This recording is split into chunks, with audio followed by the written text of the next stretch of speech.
Audio book junction में आपका स्वागत है। आज की ऑडियो बुक है ट्रेडिंग इन द जोन। यह बुक शेयर मार्केट के ट्रेडर और इन्वेस्टर सभी में एक कॉन्फिडेंस और एक नया जोश भर देगी। लेखक ने बारीकी से मार्केट को समझाया है और एक सक्सेसफुल ट्रेडर और इन्वेस्टर कैसे बने उस माइंडसेट के बारे में भी बताया है। तो शुरू करते हैं। ट्रेडिंग या स्टॉक मार्केट का नाम सुनते ही आपके मन में ही व्यक्ति तुरंत पैसा कमा लेता होगा और कुछ समय में ही करोड़ों में खेलने लगता होगा। ये इमेजिनरी पिक्चर मन में आना एक नेचुरल बात है। आखिर हॉलीवुड और बॉलीवुड दोनों ही सिनेमाज ने ट्रेडर्स की छवि कुछ ऐसी ही शो की है, लेकिन फिक्शन और रियलिटी में जमीन आसमान का फर्क नजर आता है। लोग स्टॉक मार्केट में सुनहरे सपने लेकर चले तो जाते हैं, लेकिन उसमें से कुछ चंद लोग ही आगे बढ़ पाते हैं और उन चंद लोगों में बहुत कम होते हैं जो इस काम में लगातार सफल रह पाते हैं। आज की सिचुएशन अगर देखी जाए तो पूरा स्टॉक मार्केट रूस और यूक्रेन की वॉर के चलते हिल गया है, लेकिन इस मुश्किल समय में भी बहुत से ऐसे ट्रेडर्स होंगे जो इस आपदा को भी अवसर में पलटने में लगे होंगे। एक अच्छा ट्रेडर न केवल अपने काम पर कंसंट्रेट करता है, बल्कि ये भी ध्यान देता है कि आगे आने वाली अननोन मुश्किलों का सामना कैसे करना है। जो ट्रेडर इस चीज पर ध्यान नहीं देता वो ज्यादा देर तक स्टॉक मार्केट जैसी कॉम्पिटिटिव जगह पर टिक नहीं पाते हैं। स्टॉक मार्केट कुछ लोगों को बादलों की ऊंचाइयों पर उठा देती है, तो वहीं कुछ लोगों को जमीन पर कीड़ों की तरह मसल देती है। स्टॉक मार्केट में आपकी नॉलेज से ज्यादा आपका दिमाग या साइकोलॉजी कितनी मजबूत है वो ज्यादा इम्पोर्टेंस रखती है। इस ऑडियो बुक में हम आपको यही सिखाएंगे कि कैसे आपको अपनी साइकोलॉजी और अपने दिमाग को मजबूत करना है, जिसकी मदद से आप एक अच्छे और कैपेबल ट्रेडर बन सके। लेकिन ये बुक समरी केवल उनके लिए नहीं है जो एक बड़े ट्रेडर बनना चाहते हैं। ये बुक उनके लिए भी है जो जिंदगी में अपने बिजनेस और अपनी जॉब में एक मजबूत एटीट्यूड के साथ आगे बढ़ना चाहेंगे। ये आपके एटीट्यूड को इतना बदल देगी कि फिर आप एक ट्रेडर की तरह सोचने और समझने लगेंगे। इस समरी की बिगिनिंग और एंड दोनों में आपको हम लोग कुछ सवाल करेंगे, जिसका जवाब आपको हाँ या ना में देना होगा। ये दावे के साथ कहा जा सकता है कि इसके एंड तक आपके जवाब पूरी तरीके से पलट या बदल जाएंगे। तो बिना किसी देरी के पहले अध्याय के साथ साथ आप सबसे सवालों का सिलसिला भी शुरू करते हैं। तो चलिए सुनते हैं मार्क डगलस द्वारा लिखी ट्रेडिंग इन द जोन, जिसमें बताया गया है कि आप कैसे मार्केट को मास्टर कर सकते हैं कॉन्फिडेंस, डिसिप्लिन और एक विनिंग एटीट्यूड के साथ। फंडामेंटल या टेक्निकल एनालिसिस। हम बात कर रहे हैं मार्क डगलस की ट्रेडिंग इन द जोन पर। इस चर्चा के पहले अध्याय में हम आपसे 5 सवाल पूछेंगे, जिसका जवाब आपको अपने मन में हाँ या ना में देना होगा। आप चाहे तो इन सवालों का जवाब अपनी डायरी या कॉपी में भी लिख सकते हैं, जिसकी मदद से आप इस पूरे सारांश को सुनने के बाद जान सकेंगे कि इस पर आपका नजरिया कितना बदल गया है। तो बिना किसी देरी के सवालों का सिलसिला शुरू करते हैं। पहला सवाल आपसे ये है कि क्या आपको लगता है कि अगर आपको ट्रेडर की तरह पैसा कमाना है तो आपको पता होना चाहिए कि मार्केट किस तरफ जाएगी, हाँ या ना? बताएं। दूसरा, कि क्या आपको लगता है कि किसी ट्रेड को करने में फिक्स्ड रिस्क होता है, हाँ या ना? बताइए। तीसरा, क्या आपके मेथड से आपको पता रहता है कि कब आपको मार्केट में एंटर करना चाहिए और कब एग्जिट करना चाहिए, हाँ या ना? चौथा, क्या आपको लगता है कि जब जब आप ट्रेड करते हैं तब तब मार्केट आपके खिलाफ चली जाती है, हाँ या ना? बताएं। और पांचवा और सबसे इम्पोर्टेंट, क्या आप कई बार ट्रेड केवल इस डर से करते हैं क्योंकि आपको लगता है कि जहां सब पैसा डाल रहे हैं वहां आपको भी इन्वेस्ट कर देना चाहिए, हाँ या ना? बताएं। क्या आपने इन सारे सवालों के जवाब नोट कर लिए हैं? अगर हाँ तो आगे बढ़ते हैं। हम सबसे पहले आपको फंडामेंटल एनालिसिस, टेक्निकल और मेंटल एनालिसिस के बारे में बताएंगे और साथ ही ये भी कि इसको करने से एक ट्रेडर को कब और कैसे फायदा होता है। फंडामेंटल एनालिसिस ट्रेडिंग की दुनिया में कोई नई चीज नहीं है, लेकिन ट्रेडिंग की दुनिया की सबसे इम्पोर्टेंट चीज में से एक है। एक समय तो ऐसा भी था कि जब वॉल स्ट्रीट में फंडामेंटल एनालिसिस को एक जादुई चीज मानी जाती थी। तो आप लोग के मन में चल रहा होगा कि ये फंडामेंटल एनालिसिस क्या भला है जिसने ट्रेडिंग की दुनिया में इतना तहलका मचा दिया था। तो मैं आपको बताता हूँ कि ट्रेडर जब फंडामेंटल एनालिसिस का इस्तेमाल करता है तो उन सारे वेरिएबल्स पर नजर रखता है जो आगे चलकर स्टॉक का प्राइस और डिमांड बढ़ा या घटा सकती है। ये मॉडल पूरी तरीके से मैथमेटिकल प्रोजेक्शन के ऊपर डिपेंड था, जो इसकी ताकत और कमजोरी दोनों बनी। स्ट्रेंथ इसलिए कि मैथ्स पर डिपेंड होने के कारण हर प्रोजेक्शन सटीक होता था, लेकिन कमजोरी इसलिए क्योंकि ये मैथ्स पर इतना डिपेंडेंट था कि ये दूसरे ट्रेडर्स को कैलकुलेट नहीं करता था, जिस वजह से हर ट्रेडर अपना फंडामेंटल एनालिसिस लगाता था और हर कोई अपने अपने अनुमान लगा लेते थे, जिससे कंपनी के कई बार प्राइस बढ़ते थे वरना डूब जाते थे। तब इस मॉडल पर इतना डिपेंडेंट हो गए थे कि ट्रेडर्स चाहे तो किसी कंपनी का स्टॉक या प्राइस ऊंचे या नीचे कर सकते हैं, जिस वजह से फंडामेंटल एनालिसिस के कुछ अनुमान गलत होने लगे थे, जिससे इन्वेस्टर्स को भारी नुकसान का सामना भी करना पड़ता था। पर इसका ये मतलब नहीं है कि फंडामेंटल एनालिसिस खराब चीज है या इस्तेमाल के लायक नहीं है। ये आज भी लोग एक प्रोजेक्शन बनाने के लिए इस्तेमाल करते हैं। पूरे में कहने का तात्पर्य ये है कि मार्केट आपके हिसाब से हमेशा नहीं चलती है, कभी मार्केट ऊपर रहती है तो कभी नीचे, जिसको फंडामेंटल एनालिसिस उस हद तक पकड़ा नहीं जा सकता है। यही कारण है कि आज के समय में और एक्सपीरियंस्ड ट्रेडर्स टेक्निकल एनालिसिस का इस्तेमाल करते हैं।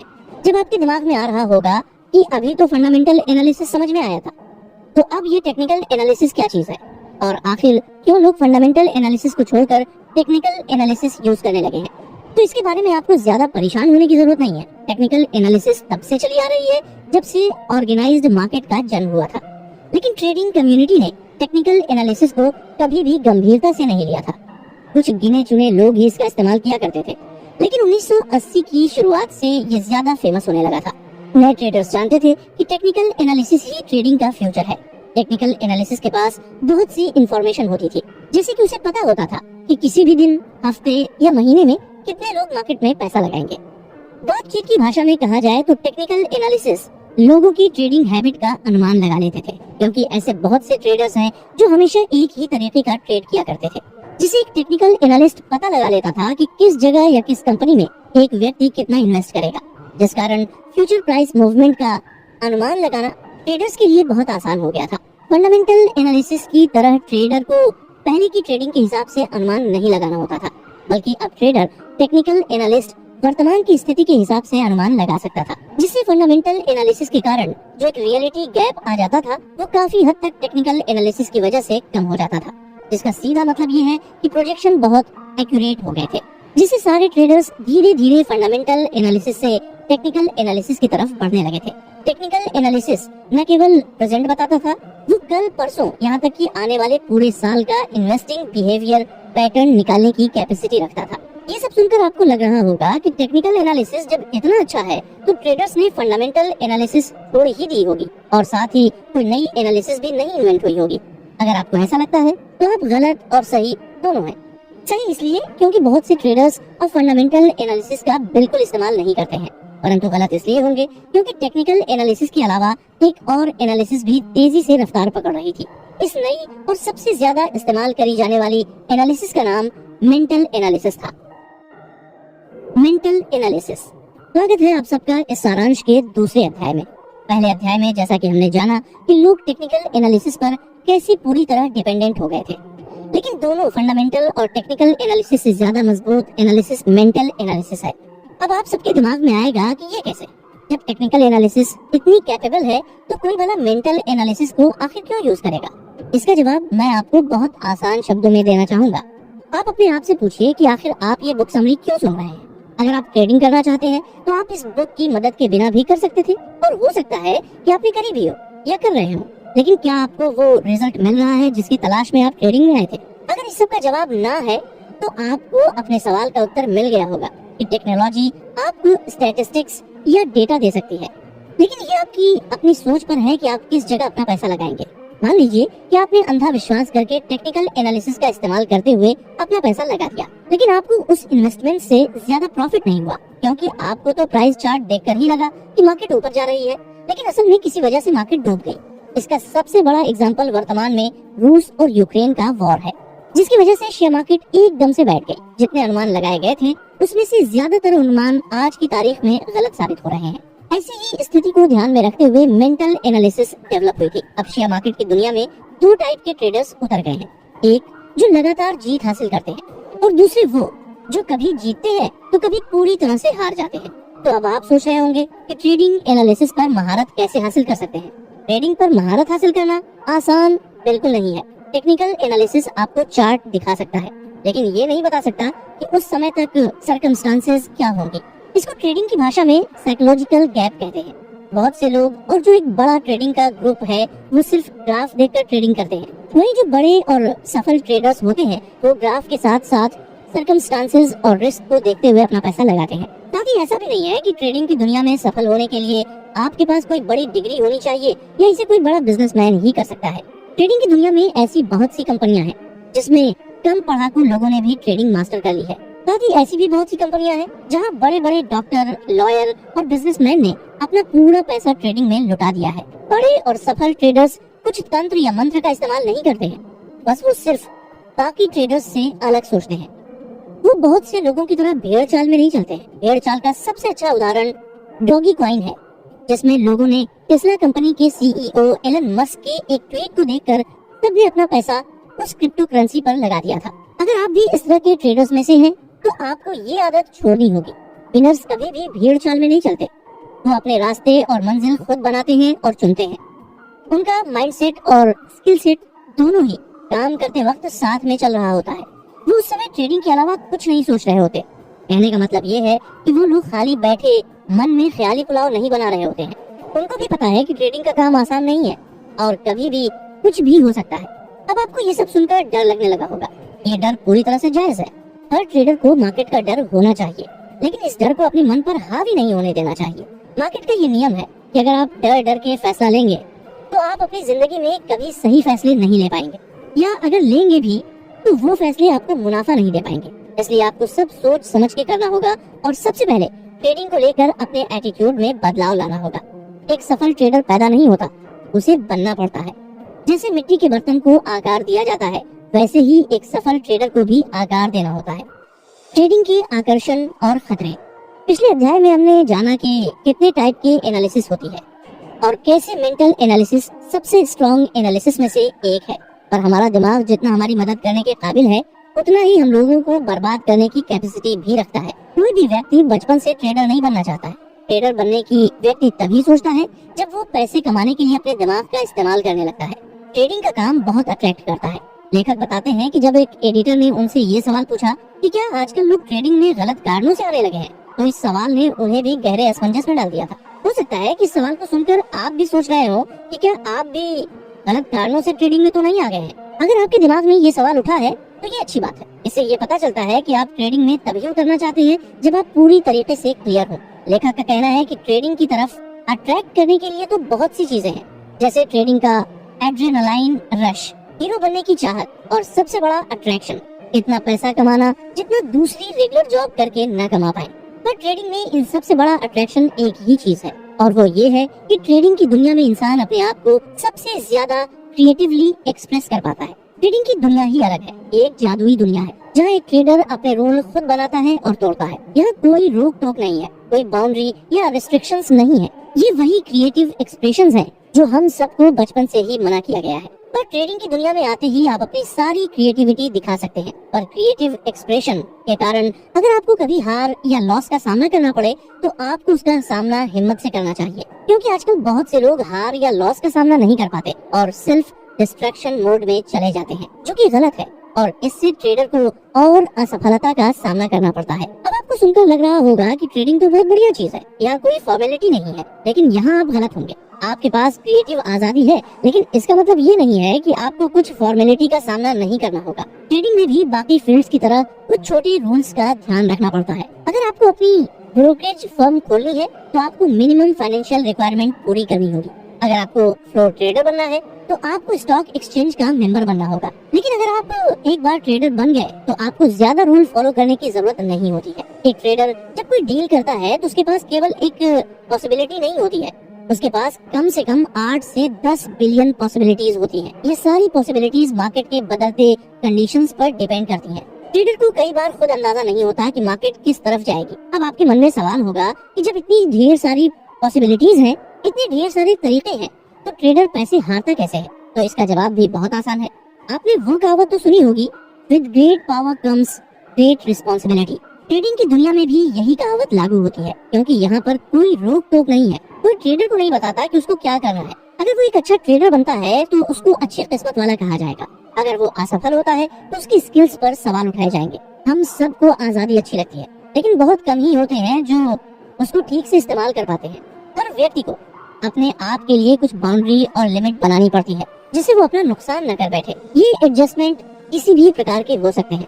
हो सकता है ये एजुकेशन के कारण हो, या फिर हो सकता है ये उनकी सफलता के कारण हो। लेकिन अगर आपको एक सक्सेसफुल ट्रेडर बनना है तो कुछ लिमिट्स रखना नेसेसरी हो जाता है। इसलिए हर ट्रेडर को इस समरी के जरिए हम यही सलाह देना चाहेंगे कि हर ट्रेडर को एक मेंटल स्ट्रक्चर बनाना चाहिए। मेंटल स्ट्रक्चर बनाना आसान नहीं होता है, खासकर तब जब आप उस मेंटल स्ट्रक्चर में अपनी कमियों का सामना बार बार करें।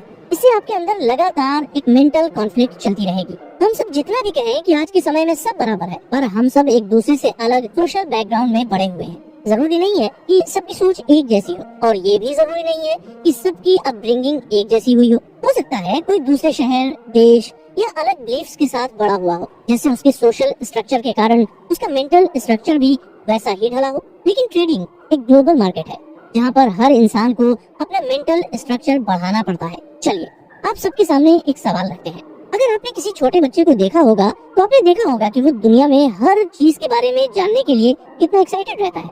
हर बच्चा नई चीज सीखने के लिए भी एक्साइटेड रहता है। इन बच्चों को लिटिल लर्निंग मशीन भी कह सकते हैं। अगर फंडामेंटल लेवल पर देखा जाए तो ये एक्साइटमेंट या क्यूरियोसिटी एक फोर्स ही तो है जो इंसान के अंदर से खुद ही आती है। क्या उस बच्चे को उसके माँ बाप मोटिवेट कर रहे हैं हर चीज के बारे में जानने के लिए? नहीं ना, वो बच्चा खुद ही हर चीज को जानने के लिए एक्साइटेड है।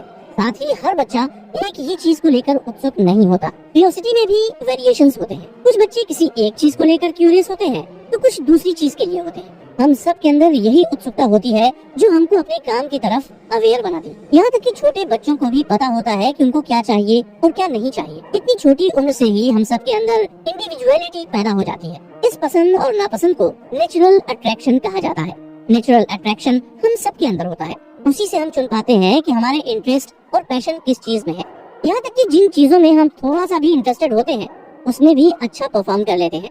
अगर आप लिस्ट बनाने बैठे तो बहुत सी चीजें ऐसी होंगी जिसमें आप इंटरेस्टेड नहीं होंगे, लेकिन दूसरी तरफ कुछ चीजें ऐसी भी होंगी जिनमें आप थोड़ा बहुत इंटरेस्ट रखते होंगे। इन सब के बाद आपके मन में अब ये सवाल होगा कि ये पैशनेट इंटरेस्ट आता कहाँ से है? तो ना तो ये आसमान से आता है और ना कोई चीज ये आपके अंदर भर सकता है। ये हर इंसान के अंदर उसके रहन सहन और सराउंडिंग से आता है। जिस एनवायरनमेंट में हम बड़े होते हैं उसी के हिसाब से हमारे पैशन और इंटरेस्ट भी डेवलप होते हैं। ये नेचुरल सिलेक्शन हमारी सहायता तो करता है, लेकिन कई बार हमको इससे खतरा भी होता है। इंडिविजुअलिटी को खतरा। इससे पिछले अध्याय में हमने इस पर चर्चा की थी कि आखिर कैसे हम सब के अंदर एक इंडिविजुअलिटी होती है जो हम सब के अंदर बचपन से ही नजर आने लगती है। लेकिन जैसे जैसे हम बड़े होते हैं वैसे वैसे हमारी यही यूनिकनेस कहीं खो जाती है। ये खोती नहीं है, बल्कि असल में हमारे हालात और परिवार के दबाव के कारण हम सब ये भूल ही जाते हैं कि असल में हम लोग को क्या करना था, और सबकी सुनते सुनते अपनी जिंदगी गुजार देते हैं। ये हमारी एग्जिस्टेंस के सबसे गहरे स्तर पर जुड़ी है। इसलिए जब हमको इससे आजादी मिलती है तो कॉन्फ्लिक्ट होना तो जायज है। उदाहरण के लिए मान लीजिए कि आप एक ऐसे परिवार में पैदा हुए हो जहाँ सब बहुत फेमस और जाने माने खिलाड़ी या एथलीट हो, लेकिन वहीं आपका इंटरेस्ट क्लासिकल म्यूजिक या आर्ट में हो और आप न चाहते हो कि आप एथलीट बने। हो सकता है कि आपके अंदर एथलीट बनने की नेचुरल एबिलिटी भी हो, लेकिन आपका एथलीट बनने का कोई शौक ना हो। तो अब आप ही बताइए, अगर आप इस स्थिति में होंगे तो जाहिर है कि कॉन्फ्लिक्ट होना तो तय है। इसका कारण है कि कोई भी टिपिकल परिवार ये नहीं चाहता कि उनका बच्चा किसी दूसरी फील्ड में जाए। ऐसे बच्चों को इनकरेजमेंट की तो छोड़िए, कई बार तो उन्हें सीधा सीधा मना कर दिया जाता है, जिससे उनका नेचुरल इंटरेस्ट उसी समय खत्म हो जाता है। उदाहरण के लिए आइए एक और कॉमन सिचुएशन को देखते हैं। एक बच्चा जिसने अपने जीवन में पहली बार कॉफी टेबल पर किसी रखी हुई चीज को नोटिस किया, जिसे हम फ्लावर वाज कहते हैं, वो ईगर है उस चीज के बारे में जानने के लिए, जिसका अर्थ है कि एक इंटरनल फोर्स है जो उसे उस वस्तु को एक्सपीरियंस करने के लिए मजबूर कर रही है। एक मायने में ये ऐसा है जैसे ये शक्ति उसके मन में एक वैक्यूम पैदा करती है, जिससे उसके दिमाग को उसके ऑब्जेक्ट ऑफ इंटरेस्ट से भरना होता है। इसलिए वो फ्लावर वाज पर नजर गड़ाता है और जानबूझकर लिविंग रूम के फर्श पर क्रॉल करके कॉफी टेबल की ओर बढ़ता है। जब वो वहाँ पहुँचता है तो वो अपने आप को अपने पैरों पर खींचने के लिए मेज के किनारे तक पहुँच जाता है। अपना संतुलन बनाए रखने के लिए एक हाथ मेज पर मजबूती से रखते हुए उसका दूसरा हाथ इस चीज को छूने के लिए आगे बढ़ता है। जिस चीज को उसने कभी टच नहीं किया, उसी पल वो पूरे कमरे से एक चीख सुनता है, नहीं नहीं उसे मत छुओ। बच्चा इस आवाज को सुनकर चौंक जाता है और अपने बट पर वापस गिर जाता है और रोने लगता है। जाहिर है ये आप सबको बहुत आम सी घटना लग रही होगी और एक जो पूरी तरह से अनअवॉइडेबल है। बच्चों को बिल्कुल नहीं पता कि वे कैसे खुद को चोट पहुंचा सकता है या फ्लावर वाज जैसी चीज कितनी मूल्यवान हो सकती है। उसको तो ये भी नहीं पता है कि कोई चीज वैल्यूएबल भी होती है। वास्तव में देखा जाए तो ये सीखना कि क्या सुरक्षित है और क्या नहीं है और चीजों का कॉस्ट एक इम्पोर्टेंट सबक है जो बच्चों को अवश्य सीखना चाहिए। हालांकि इन जैसी कुछ छोटी घटनाओं से हमारी साइकोलॉजिकल डायनामिक्स की हमारी कैपेसिटी पर सीधा असर पड़ता है। ये हमारे जीवन में बाद में प्रभावी ढंग से ट्रीट करने के लिए रिक्वायर्ड डिसिप्लिन और कंसंट्रेशन में कभी सहायता तो कभी दिक्कतें पैदा करता है। क्या होता है कि जब हमें अपने आप को उस तरह से एक्सप्रेस करने के अवसर डिनाई कर दिया जाता है कि जिस तरह से हम चाहते हैं, या हमें खुद को इस तरह से एक्सप्रेस करने के लिए मजबूर किया जाता है जो नेचुरल सिलेक्शन प्रोसेस के मुताबिक नहीं है, ऐसे एक्सपीरियंसेस जाहिर है हम सबको परेशान करते हैं और अक्सर अपसेट कर देते हैं। अपसेट होने का अर्थ है अनबैलेंस्ड, लेकिन वास्तव में बैलेंस्ड क्या है? कुछ बैलेंस्ड न होने के लिए कुछ ऐसा होना चाहिए जो पहले बैलेंस्ड रहा हो या बराबर हो, पहले से स्थिर हो। वो कुछ डिग्री ऑफ करेस्पॉन्डेंस है जो हमारे इंटरनल, मेंटल और एक्सटर्नल एनवायरनमेंट के बीच एग्जिस्ट करे, जहां हम अपने जीवन का एक्सपीरियंस करते हैं।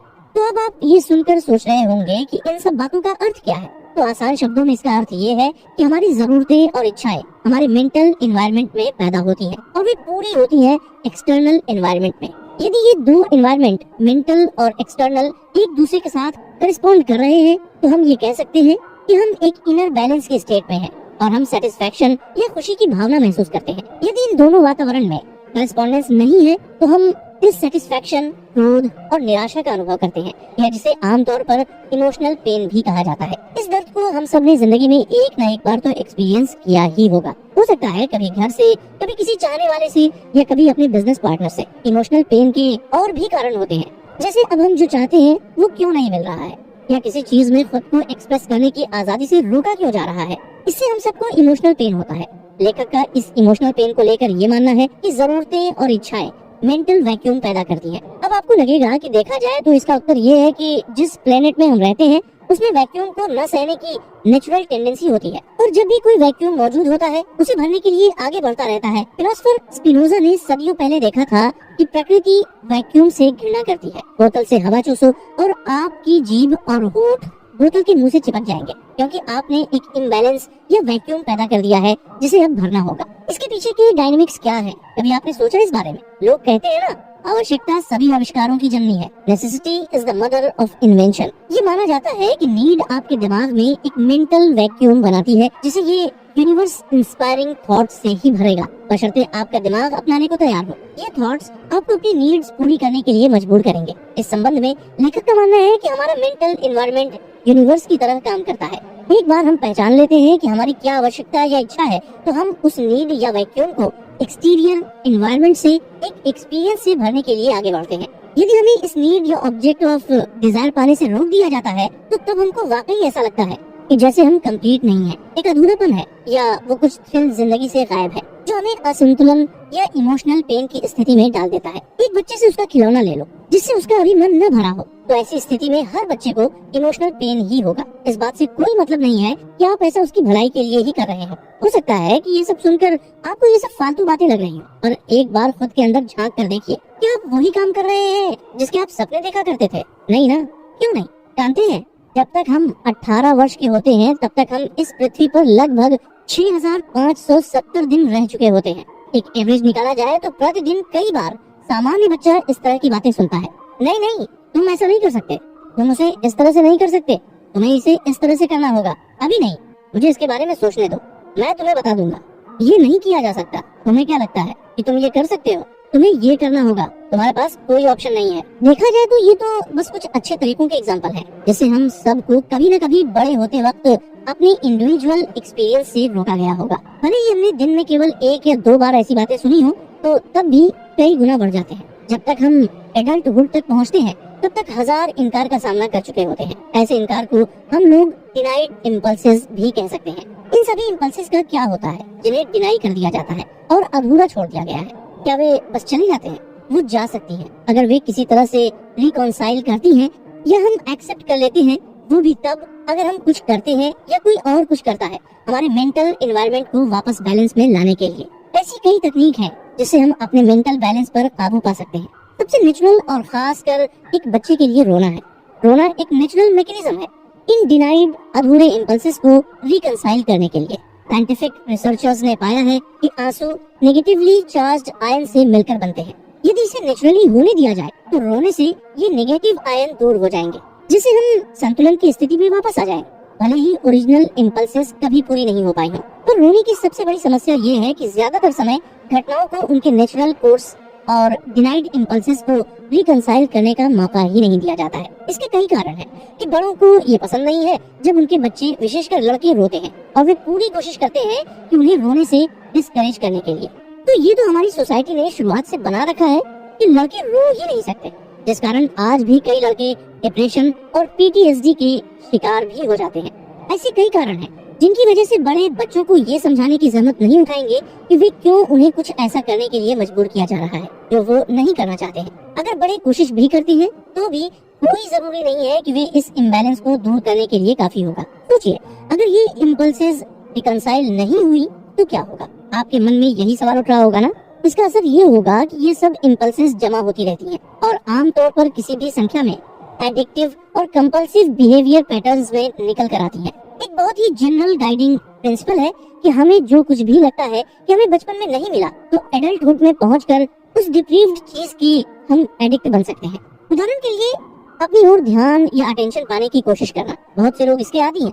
मैं उन लोगों की बात कर रहा हूँ जो अपनी ओर ध्यान आकर्षित करने के लिए कुछ भी कर सकते हैं। इसका सबसे अधिक कॉमन कारण ये है कि उनका मानना है कि जब वे छोटे थे तब उन्हें या तो पर्याप्त अटेंशन नहीं दिया गया था या उस स्टेज पर नहीं मिला जब ये उनके लिए इम्पोर्टेंट था। किसी भी मामले में बहुत बार किसी चीज की कमी अनरिजॉल्व्ड या अनसुलझी रह जाती है जो उन्हें उन तरीकों से व्यवहार करने के लिए मजबूर करती है जो उस एडिक्शन को सेटिस्फाई करेंगे। हम लोगों के लिए ये समझना इम्पोर्टेंट है कि इन अनसेटिस्फाइड डिनाइड इम्पल्सेस जो हम सभी में मौजूद है के कारण हमें कंसंट्रेटेड रहने और हमें ट्रेडिंग के लिए एक डिसिप्लिन्ड और कंसिस्टेंट अप्रोच रखने की हमारी कैपेसिटी को किस तरह इन्फ्लुएंस कर। Safeguards for mentality. इस अध्याय में हम जानेंगे कि कैसे आप अपनी मेंटालिटी को ट्रेडिंग की दुनिया में अपने काम को इफेक्ट नहीं करने देंगे। ट्रेडिंग की दुनिया में इफेक्टिवली काम करने के लिए हमें अपनी बिहेवियर को गाइड करने के लिए रूल्स और लिमिट्स की जरूरत होती है। ये किसी भी ट्रेडिंग का एक सिंपल फैक्ट है कि इसमें खुद को भारी नुकसान करने की कैपेसिटी मौजूद है और वो भी उस लेवल का नुकसान जिसको हम इमेजिन भी नहीं कर सकते हैं। यहाँ तक कि ये नुकसान आउट ऑफ प्रपोर्शन हो सकते हैं। ट्रेड्स कई टाइप्स के होते हैं और इसमें नुकसान का जोखिम अनलिमिटेड है। खुद को डैमेज से बचाने के लिए हमें एक इंटरनल स्ट्रक्चर बनाने की जरूरत है जो एक तरीके का स्पेशलाइज्ड मेंटल डिसिप्लिन हो और एक पर्सपेक्टिव हो जो हमारे बिहेवियर को गाइड करता है ताकि हम हमेशा अपने हित में काम करें। ये स्ट्रक्चर हर एक इंसान के अंदर मौजूद होनी चाहिए क्योंकि मार्केट सोसाइटी की तरह कोई डेफिनेट स्ट्रक्चर नहीं देता है। मार्केट बिहेवियर पैटर्न के रूप में स्ट्रक्चर देते हैं जो इंडिकेट करते हैं कि कब खरीदने या बेचने का अवसर मौजूद हो, लेकिन इसी एक साधारण संकेत के साथ स्ट्रक्चर समाप्त हो जाता है। अदरवाइज प्रत्येक व्यक्ति के पर्सपेक्टिव से आपके व्यवहार को गाइड करने के लिए कोई फॉर्मल रूल नहीं है, कोई शुरुआत, मिडिल या एंड भी नहीं है जैसा कि हर दूसरी एक्टिविटी जो हम करते हैं में मौजूद होता है। ये गहरे साइकोलॉजिकल इम्प्लीकेशंस के साथ एक बहुत ही महत्वपूर्ण डिफरेंस है। मार्केट एक ऐसी नदी है जो लगातार चलती है। ये शुरू नहीं होती है, रुकती भी नहीं है, ये किसी का इंतजार भी नहीं करती है। बाजार बंद होने पर भी कीमतें अभी भी मूव कर रही होती हैं। ऐसा कोई रूल नहीं है कि किसी भी दिन की शुरुआती कीमत उतनी ही होनी चाहिए जितनी एक दिन पहले मार्केट बंद होने के वक्त थी। सोसाइटी में हम जो कुछ भी करते हैं वो हमें इफेक्टिवली काम करने के लिए ऐसे बाउंड्री लेस एनवायरनमेंट के लिए तैयार नहीं करता है। ट्रेडिंग की कई कॉन्ट्राडिक्शंस में से एक ये है कि ये गिफ्ट भी है और साथ ही साथ ये कर्ज भी है। गिफ्ट ये है कि शायद हमारे या यूं कह लीजिए कि ज्यादातर आम लोगों के जीवन में पहली बार हम जो कुछ भी करते हैं उस पर हमारा पूरा कंट्रोल होता है। और कर्ज ये कि हमारे बिहेवियर को गाइड या स्ट्रक्चर देने के लिए कोई एक्सटर्नल रूल या लिमिट्स नहीं है। अगर हम लगातार सक्सेसफुल होना चाहते हैं तो ये जरूरी है कि ट्रेडिंग इन्वायरमेंट की अनलिमिटेड कैरेक्टरिस्टिक्स को दिमाग में रखते हुए कुछ हद तक रेस्ट्रेंट और सेल्फ कंट्रोल के साथ काम करें। हमें जिस स्ट्रक्चर की आवश्यकता है उसको हमारे दिमाग को खुद ही डेवलप करना होगा। ये कॉन्सेप्ट ऑफ फ्री विल सबके बस की बात नहीं है और यहीं से दिक्कतें शुरू होती हैं। पहली दिक्कत जिसका हर ट्रेडर को सामना करना पड़ता है वो है रूल या नियम बनाना। नियमों की आवश्यकता तो सभी को समझ में आ सकती है, लेकिन ये रूल्स बनाने के लिए खुद को मजबूर करना मुश्किल हो सकता है। ऐसा इसलिए है कि हम अपना ज्यादातर जीवन इन्हीं रूल से मुक्त होने की कोशिश करते रहते हैं। आमतौर पर अपने लिए रूल्स बनाना बहुत दर्द और पीड़ा देता है। अब हम आपसे ये नहीं कह रहे हैं कि आपको एक सफल ट्रेडर बनने के लिए अपनी सभी पिछली फ्रस्ट्रेशंस और डिसअपॉइंटमेंट्स को हैंडल करना होगा। ऐसा तो बिल्कुल भी नहीं है और ये जरूरी नहीं है कि आपको ये सब झेलना ही है। लेखक का कहना है कि उन्होंने कई ऐसे ट्रेडर्स के साथ काम किया है जिन्होंने कंसिस्टेंसी से अपने एम्स को हासिल किया है और अपनी डिनाइड इम्पल्सेस के बैकलॉग को हैंडल करने के लिए कुछ भी नहीं किया है। हालांकि उन्होंने ये जरूर कहा है कि आप इस सच्चाई को फॉर ग्रांटेड नहीं ले सकते हैं कि जिस मेंटल स्ट्रक्चर की आपको जरूरत है उसके लिए आपको इस पर कितना एफर्ट और फोकस करना पड़ेगा। आपको वो मेंटल स्ट्रक्चर पाना है जिससे नेगेटिव इफेक्ट को कंपनसेट कर सके। ये इसलिए जरूरी है कि एक सक्सेसफुल ट्रेडर बनने के लिए आपको जो स्किल्स चाहिए उसमें ये डिनाइड इम्पल्सेस बैरियर न बन जाए। ट्रेडिंग में दूसरी प्रॉब्लम जिसका ट्रेडर सामना करते हैं वो है failure to take responsibilities. Trading एक ऐसी पर्सनल चॉइस या डिसीजन है जिसका रिजल्ट तुरंत सामने आ जाता है। इसमें शुरू करने और खत्म करने की पूरी आजादी हमारे हाथ में होती है। परेशानी ये है कि हमें डिसीजन या चॉइसेस लेने की फ्रीडम तो चाहिए, लेकिन हम उसके रिजल्ट की जिम्मेदारी लेने को तैयार नहीं है। कई बार ट्रेडर्स रैंडमली ट्रेड करते हैं, यानी बिना किसी प्लानिंग के ट्रेड करते हैं, जो कि लेखक की नजर में एक बहुत बड़ी भूल है। रैंडमनेस को हम बिना जिम्मेदारी लिए एक अनस्ट्रक्चर्ड फ्रीडम कह सकते हैं। जब हम वेल डिफाइंड प्लान के बिना और अनलिमिटेड वेरिएबल्स के साथ ट्रेड करते हैं तो सक्सेसफुल ट्रेडर्स के लिए क्रेडिट लेना तो बहुत आसान होता है, क्योंकि हम कहते हैं कि कुछ मेथड मौजूद था। पर दूसरी ओर उन ट्रेडर्स की जिम्मेदारी लेने से बचना बहुत आसान है जो उस तरह से नहीं निकले जैसा हम चाहते थे, क्योंकि हम अपनी गलती मानने की बजाय किसी वेरिएबल को दोष देते हैं जिनके बारे में हमें पहले से पता नहीं था, और इसलिए हम पहले से इसको कंसीडर नहीं कर सकते थे। यदि मार्केट बिहेवियर वास्तव में रैंडम होता तो कंसिस्टेंसी पैदा करना नामुमकिन होता। यदि कंसिस्टेंट होना इम्पॉसिबल है तो हमें वास्तव में जिम्मेदारी लेने की आवश्यकता नहीं है। इस लॉजिक के साथ समस्या ये है कि मार्केट का हमारा डायरेक्ट एक्सपीरियंस हमें कुछ अलग बताता है। मार्केट में वही बिहेवियर पैटर्न बार बार सामने आते हैं। भले ही हर एक इंडिविजुअल पैटर्न का रिजल्ट रैंडम होता है, लेकिन पैटर्न की एक सीरीज का रिजल्ट हमेशा कंसिस्टेंट होता है। ये चीज स्टैटिस्टिकली भी रिलायबल है। ये एक ऐसा पैराडॉक्स है जिसे बड़ी आसानी से एक डिसिप्लिन्ड, ऑर्गेनाइज्ड और एक कंसिस्टेंट अप्रोच के साथ हल किया जा सकता है। रैंडम अप्रोच हो सकता है आज आपके फेवर में काम कर रही हो, और कल को हो सकता है ये धोखा दे जाए, और यही रैंडमनेस ही आपकी असफलता का कारण बन जाए। इसलिए हर ट्रेडर को अपने ट्रेड की पूरी जिम्मेदारी लेनी चाहिए, न कि सब कुछ किस्मत या रैंडमनेस पर टाल देना चाहिए। ट्रेडिंग की तीसरी दिक्कत भी कहीं न कहीं दूसरी दिक्कत से ही जुड़ी हुई है, और वो है रैंडम रिवार्ड्स की लत लग जाना। अब आप ये सुनकर सोच रहे होंगे कि अब रिवार्ड्स मिलने की आदत से क्या दिक्कत है, तो चलिए बताते हैं कि इससे दिक्कत क्या है। एक बंदर को आप किसी एक खास टास्क करने पर हर दफा रिवार्ड दीजिए, वो जल्दी ही इस चीज का आदी हो जाता है और वही टास्क करने की कोशिश करता है। ये रिवार्ड देना बंद कर दीजिए और वो उतने ही जल्दी उस टास्क को करना बंद कर देगा। लेकिन अगर आप कभी कभी उस टास्क पर उसे रिवार्ड देते रहिए तो वो रिवार्ड की उम्मीद से उस टास्क को करता रहेगा। यही हालत हम लोगों की भी है। लेखक का कहना है कि उन्हें ये समझ नहीं आता कि हम रैंडम रिवार्ड्स के लिए हमेशा तैयार क्यों बैठे रहते हैं। उनको लगता है कि ये उन यूफोरिया इंड्यूसिंग केमिकल से रिलेटेड है जो एक अनएक्सपेक्टेड प्लेजेंट सरप्राइज पाने पर हमारे दिमाग में रिलीज होते हैं।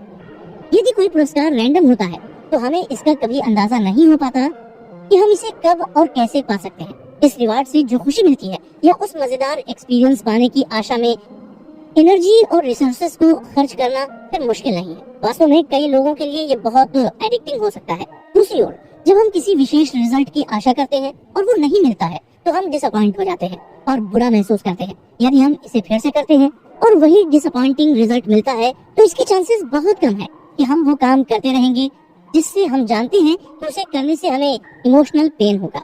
किसी भी एडिक्शन के साथ प्रॉब्लम ये है कि ये हमें चॉइसलेसनेस की स्थिति में छोड़ देता है। ये एडिक्शन जिस हद तक हम पर हावी होता है उतना ही हमारा ध्यान और कोशिशें उस ऑब्जेक्ट ऑफ एडिक्शन को पाने में लगता है। बाकी सब पॉसिबिलिटीज जो हर समय मौजूद होती हैं, दूसरी जरूरतों को पूरा करने के लिए वो या तो इग्नोर कर दिया जाता है या फिर डिसमिस कर दिया जाता है। ये दूसरी जरूरतें क्या है? ये है खुद पर भरोसा करने की जरूरत है और हमारी ज्यादा एसेट्स को जोखिम में नहीं डालने की जरूरत। हम अपने एडिक्शन को सेटिस्फाई करने के अलावा और कोई काम करने में अपने आप को पावरलेस महसूस करते हैं। ये जो रैंडम रिवार्ड का नशा होता है ये ट्रेडर्स के लिए विशेष रूप से परेशानी का सबब बनता है। ये उस मेंटल स्ट्रक्चर को बनाने में एक और रुकावट पैदा करती है जिससे उसके काम में कंसिस्टेंसी आ सके। इसलिए अगर आप ट्रेडिंग की दुनिया में उतरने वाले हैं या अभी ट्रेड कर रहे हैं तो ध्यान रखें कि रैंडम ट्रेड और गिफ्ट्स की आदत बिल्कुल न डालें। चौथी और सबसे बड़ी गलती जो हर ट्रेडर कभी ना कभी करता है वो ये है कि ये सोचना कि वो मार्केट को कंट्रोल कर सकता है। हमारी अपब्रिंगिंग ने हमें एक सोशल एनवायरनमेंट में काम करने के लिए प्रोग्राम किया है। इसका मतलब है कि हमने हमारी नीड्स, वांट्स और इच्छाओं को पूरा करने के लिए कुछ थिंकिंग स्ट्रेटजीज हासिल कर लिया है जो सोशल इंटेंशन के लिए सुटेबल है। हमने न केवल उन नीड्स, वांट्स और इच्छाओं को पूरा करने के लिए एक दूसरे पर डिपेंड रहना सीख लिया है जो हम खुद पूरा नहीं कर सकते, बल्कि इस प्रोसेस में हमने कई सोशल बेस्ड कंट्रोलिंग और मैनिपुलेटिंग टेक्निक्स भी हासिल कर लिए हैं। इसके जरिए हम और लोगों को इस तरह से व्यवहार करने को मजबूर करते हैं जैसा कि हम चाहते हैं। लेकिन ट्रेडिंग की दुनिया इससे पूरी तरह से उल्टी है। ये एक ऐसी जगह है जहां आपको अपना फायदा खुद ही देखना होता है। मार्केट पर डिपेंड करना तो दूर की बात है, यहाँ हमारा जरा भी बस नहीं चलता है। मार्केट कंट्रोल और मैनिपुलेशन के बल पर नहीं चलता, बल्कि टेक्निक और सूझबूझ से चलता है। तो ट्रेडिंग की दुनिया में किसी को ये नहीं सोचना चाहिए कि वो मार्केट को अपनी उंगलियों पर नचा सकता है, लेकिन हम अपने परसेप्शन और मार्केट इंफॉर्मेशन को समझने और अपने बिहेवियर को जरूर कंट्रोल कर सकते हैं। तभी हम एक ऑब्जेक्टिव पर्सपेक्टिव से काम कर सकते हैं। जिम्मेदारी उठाना और मेंटल एनवायरनमेंट सुधारना। अभी तक हम ये बात कर रहे थे कि हमें अपनी मेंटालिटी की किस किस चीज से बचना है और उसको अपने ट्रेडिंग के काम में इंटरफियरेंस नहीं करने देना है। आइए बात करते हैं कि हमें मेंटली स्ट्रांग कैसे बनना है। जिम्मेदारी लेना कहने में बहुत सिंपल लगता है, पर इसके कॉन्सेप्ट को समझना और अपने ट्रेडिंग में इस्तेमाल करना बहुत मुश्किल है। हम सभी ने जिम्मेदारी जैसे शब्द को सुना है और जरूरत पड़ने पर सामना किया है। हमारे जीवन में कई बार ऐसे मौके आए हैं जहां हम जिम्मेदारी लेते हैं तो हमें लगता है कि हम जानते हैं कि जिम्मेदारी का मतलब क्या होता है, लेकिन अपनी जिम्मेदारी और अपनी ट्रेडिंग की जिम्मेदारी तो अलग अलग चीजें हैं।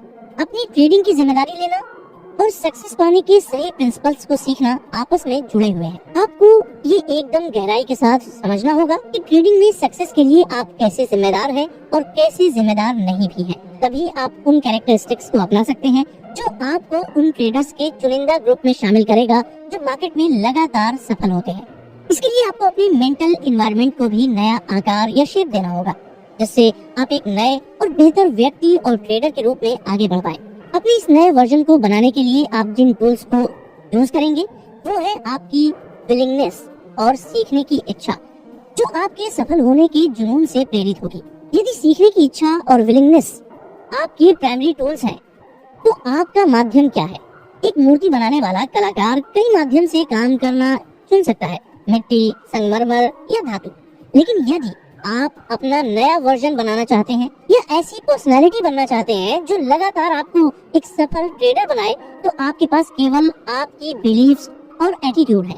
आपकी आर्टिस्टिक कोशिश का माध्यम आपका मेंटल एनवायरनमेंट होगा, जहां आप अपनी सीखने की इच्छा से आप अपने बिलीफ्स और एटीट्यूड को रिस्ट्रक्चर और इंस्टॉल कर सकते हैं, जो आपके अल्टीमेट गोल को पाने के लिए आवश्यक है। अगर आप इस समरी को यहाँ तक सुन चुके हैं तो यही कहा जा सकता है कि आपका अल्टीमेट गोल कंसिस्टेंसी है। यदि आप ज्यादातर ट्रेडर्स की तरह हैं, तो आपको आपके लिए उपलब्ध अवसरों की पूरी इंफॉर्मेशन नहीं है। अपने पोटेंशियल को अधिक से अधिक यूज करने के लिए, उसे अपने जीवन में अधिक से अधिक रियलिटी बनाने के लिए आपका प्राइमरी गोल ये होना चाहिए कि आपको ये सीखना है कि कैसे कंसिस्टेंटली सक्सेसफुल ट्रेडर की तरह सोचना है। याद रखें, सक्सेसफुल ट्रेडर कई तरह के यूनिक तरीके से सोचते हैं। उन्होंने एक मेंटल स्ट्रक्चर हासिल कर ली है जो उन्हें बिना किसी डर के ट्रेड करने देता है और साथ ही उन्हें लापरवाही और फियर बेस्ड गलतियां करने से प्रोटेक्ट करता है। इस माइंडसेट के कई कंपोनेंट्स हैं, लेकिन बॉटम लाइन ये है कि सक्सेसफुल ट्रेडर डर और लापरवाही के इफेक्ट्स को अपनी ट्रेडिंग से लगभग मिटा दिया है। ये दो फंडामेंटल कैरेक्टरिस्टिक्स उन्हें कंसिस्टेंट रिजल्ट देते हैं। जब आप इस माइंडसेट को हासिल कर लेंगे तो आप भी बिना किसी डर के ट्रेडिंग कर सकेंगे। आप फियर बेस्ड एरर्स को अवॉइड कर सकेंगे, जो रैशनलाइजिंग, अनजाने में इंफॉर्मेशन को डिस्टॉर्ट करने, हिचकने, समय से पहले फैसले लेने या फिर ज्यादा उम्मीद रखने से होती है। एक बार जब डर चला गया तो कोई कारण नहीं होगा इन एरर्स या गलतियों को करने का, और ये गलतियां आपकी ट्रेडिंग से लगभग गायब हो जाएंगी। हालांकि डर को खत्म करना केवल आधा क्वेश्चन है। दूसरा हिस्सा है रिस्ट्रेंट डेवलप करने की जरूरत। एक्सीलेंट ट्रेडर्स ने सीखा है कि इंटरनल डिसिप्लिन होना बहुत जरूरी है, या फिर एक ऐसा मेंटल मैकेनिज्म जो अधिक उत्साह के नेगेटिव इफेक्ट्स या लगातार विनिंग ट्रेड से आने वाले ओवर कॉन्फिडेंस को सर पर न चढ़ने दे। हम सबको सिखाया गया होगा कि कभी भी घमंड नहीं करना चाहिए। ट्रेडिंग की दुनिया में भी ये रूल लागू होता है। एक ट्रेडर के लिए जीतना बेहद खतरनाक है यदि उस ट्रेडर ने अपने आप को मॉनिटर और कंट्रोल करना नहीं सीखा है तो। अब मान लीजिए कि आप कुछ ट्रेड लगातार जीत गए, यानी कुछ विनिंग ट्रेड्स आपको ऐसे केयरलेस स्टेट में पहुंचा देते हैं जो आपकी सफलता के लिए एक आवश्यक कंपोनेंट है, लेकिन सही एटीट्यूड पर बेस्ड नहीं है, तो आपके पास नेचर ऑफ ट्रेडिंग की एक बहुत ही गलत समझ है जो डेफिनेटली इमोशनल और फाइनेंशियल डिजास्टर ही देगी।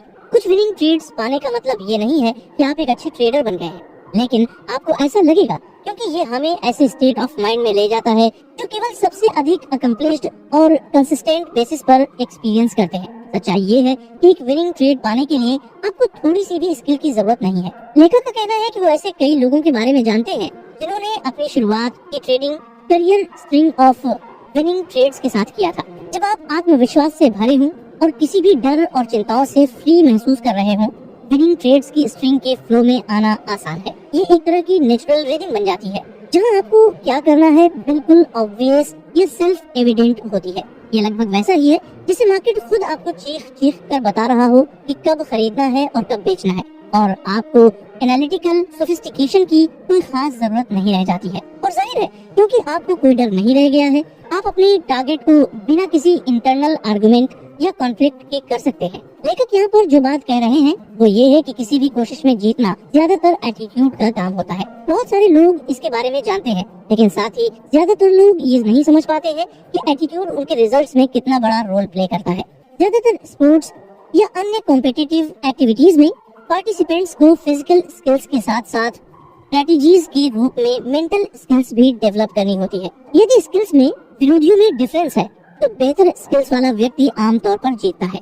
जब एक अंडरडॉग एक बेहतर अपोनेंट को हरा देता है तो इसमें डिटरमाइनिंग फैक्टर क्या है? जब दो विरोधी इक्वली मैच्ड हो तो वो कौन सा फैक्टर है जो किसी एक का पलड़ा भारी कर देता है? दोनों ही मामलों में जवाब है एटीट्यूड। जानते हैं ट्रेडिंग को इतना इंटरेस्टिंग और साथ ही सीखना इतना मुश्किल क्यों बनाता है? वो ये है कि आपको वाकई में बहुत ज्यादा स्किल की जरूरत नहीं है, आपको बस एक जीनियस विनिंग एटीट्यूड चाहिए। कुछ विनिंग ट्रेड्स एक्सपीरियंस करके आपको एक विनर की फीलिंग आ जाती है और यही फीलिंग विनिंग स्ट्रीक को बनाए रखती है। यही कारण है कि एक नौसिखिए या नोवाइस ट्रेडर के लिए विनिंग ट्रेड की एक स्ट्रिंग बनाए रखना संभव है, जबकि इंडस्ट्री के कई एक्सीलेंट मार्केट एनालिस्ट्स ऐसी विनिंग ट्रेड स्ट्रिंग के लिए कुछ भी करने को तैयार हो जाएंगे। एनालिस्ट्स के पास स्किल्स हैं, लेकिन उनके पास विनिंग एटीट्यूड नहीं होते हैं। वे डर डर कर काम करते हैं। नोवाइस ट्रेडर्स को विनिंग एटीट्यूड का अनुभव होता है क्योंकि वो अभी डरता नहीं है, लेकिन इसका मतलब ये नहीं है कि उसके पास विनिंग एटीट्यूड है। इसका मतलब केवल ये है कि उसने अभी तक ट्रेडिंग एक्टिविटीज से ऐसा कोई अनुभव नहीं पाया है जो उसे डरा दे। आखिरकार हमारे नोवाइस ट्रेडर्स को नुकसान होगा और वो गलत साबित होगा, चाहे वो कितना भी पॉजिटिव क्यों न महसूस कर रहा हो। ट्रेडिंग में हारना और गलती होना इनएविटेबल है, बल्कि ये तो जिंदगी और ट्रेडिंग दोनों की हकीकत है। बेस्ट एनालिटिकल स्किल्स के साथ और जो सबसे पॉजिटिव एटीट्यूड मुमकिन हो उसके होते हुए भी एक ट्रेडर को कभी न कभी एक लूजिंग ट्रेड का अनुभव होकर रहेगा।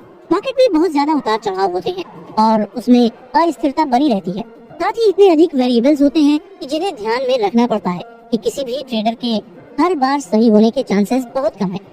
अगर आपके मन में आ रहा होगा कि तब क्या होता है जब एक नोवाइस ट्रेडर इनविटेबली हार जाता है, उसकी केयर फ्री या चिंता मुक्त स्थिति पर क्या प्रभाव पड़ेगा? इस प्रश्न का उत्तर यही है कि ये इस बात पर डिपेंड करता है कि ट्रेडिंग से वो क्या उम्मीद लेकर चला था और वो इस एक्सपीरियंस को कैसे इंटरप्रेट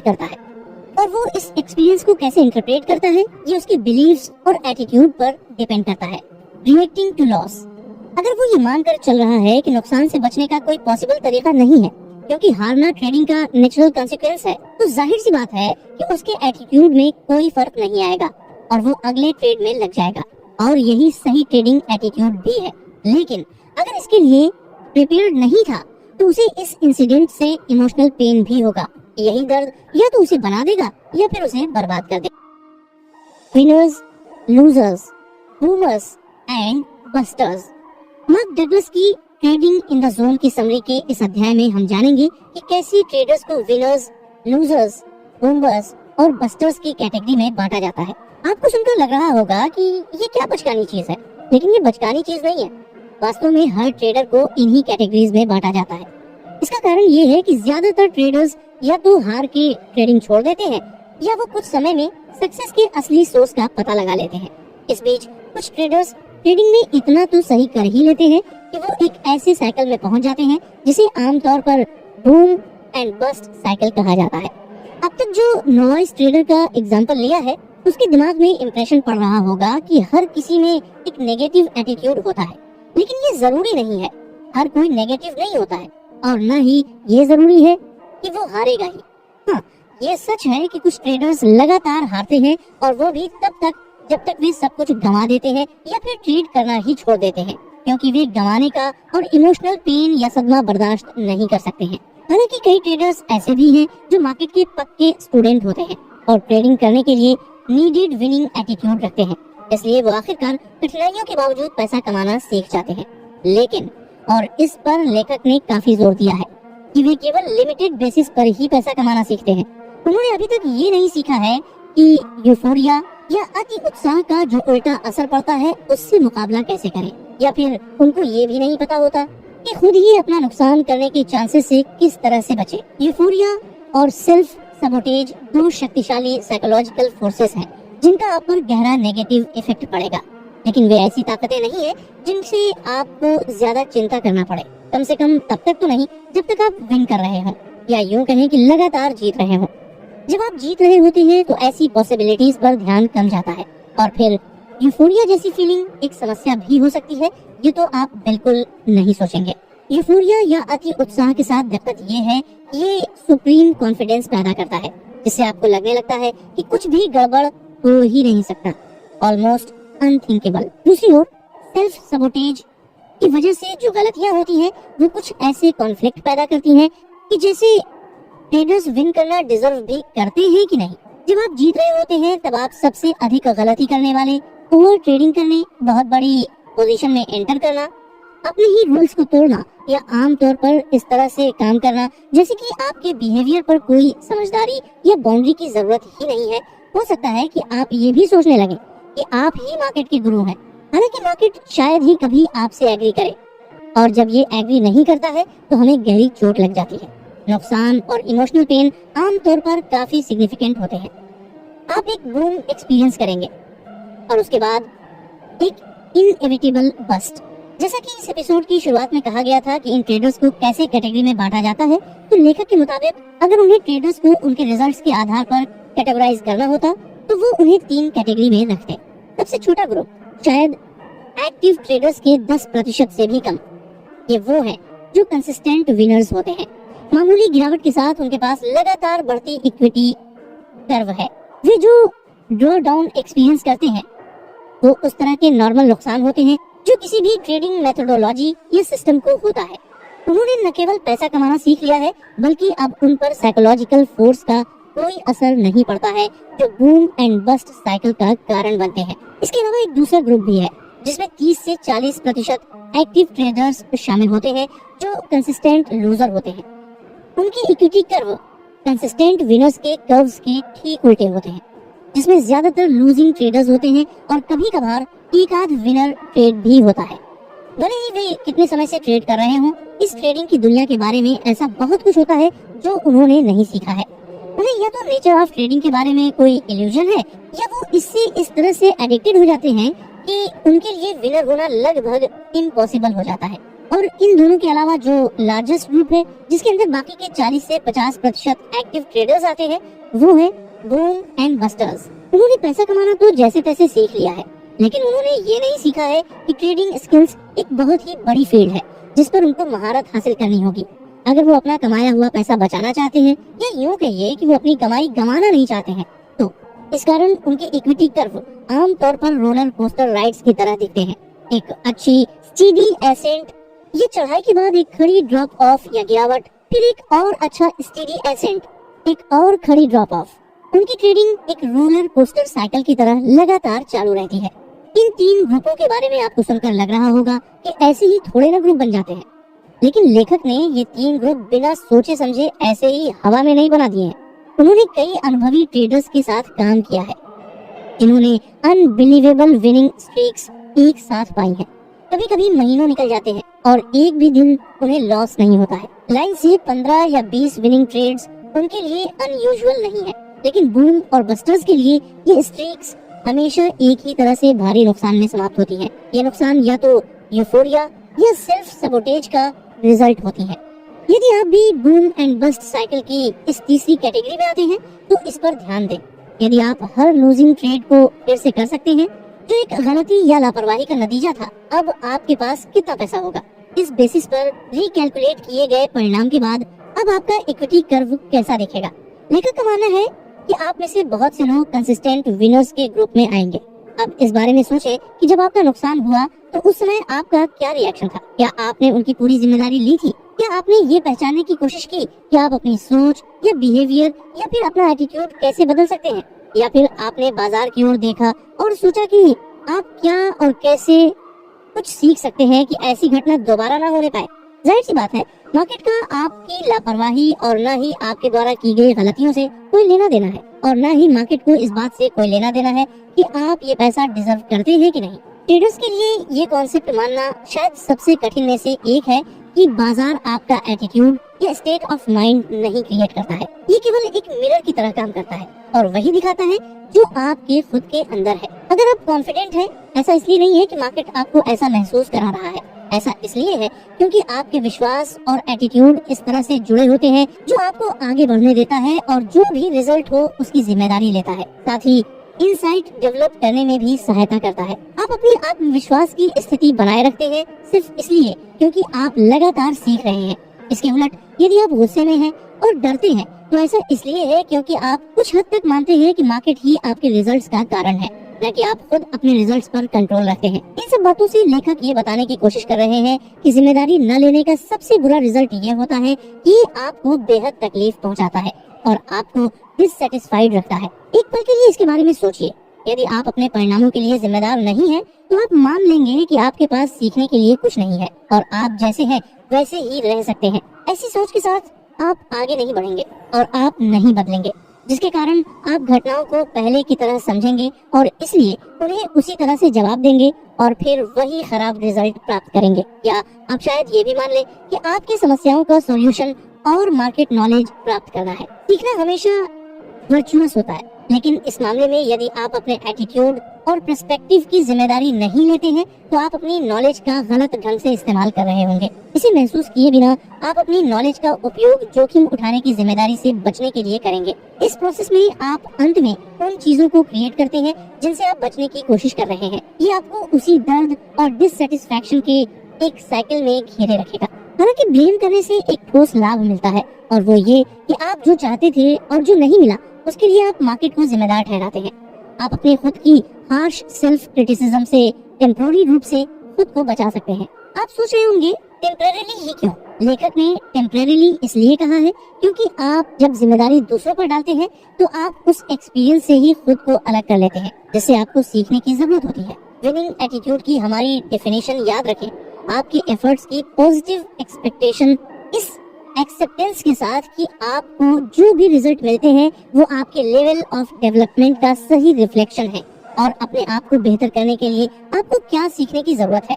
यदि आप उस पेनफुल फीलिंग्स को ब्लॉक करने के लिए ब्लेम करते हैं तो ये अपने आप को कोसने की वजह से है।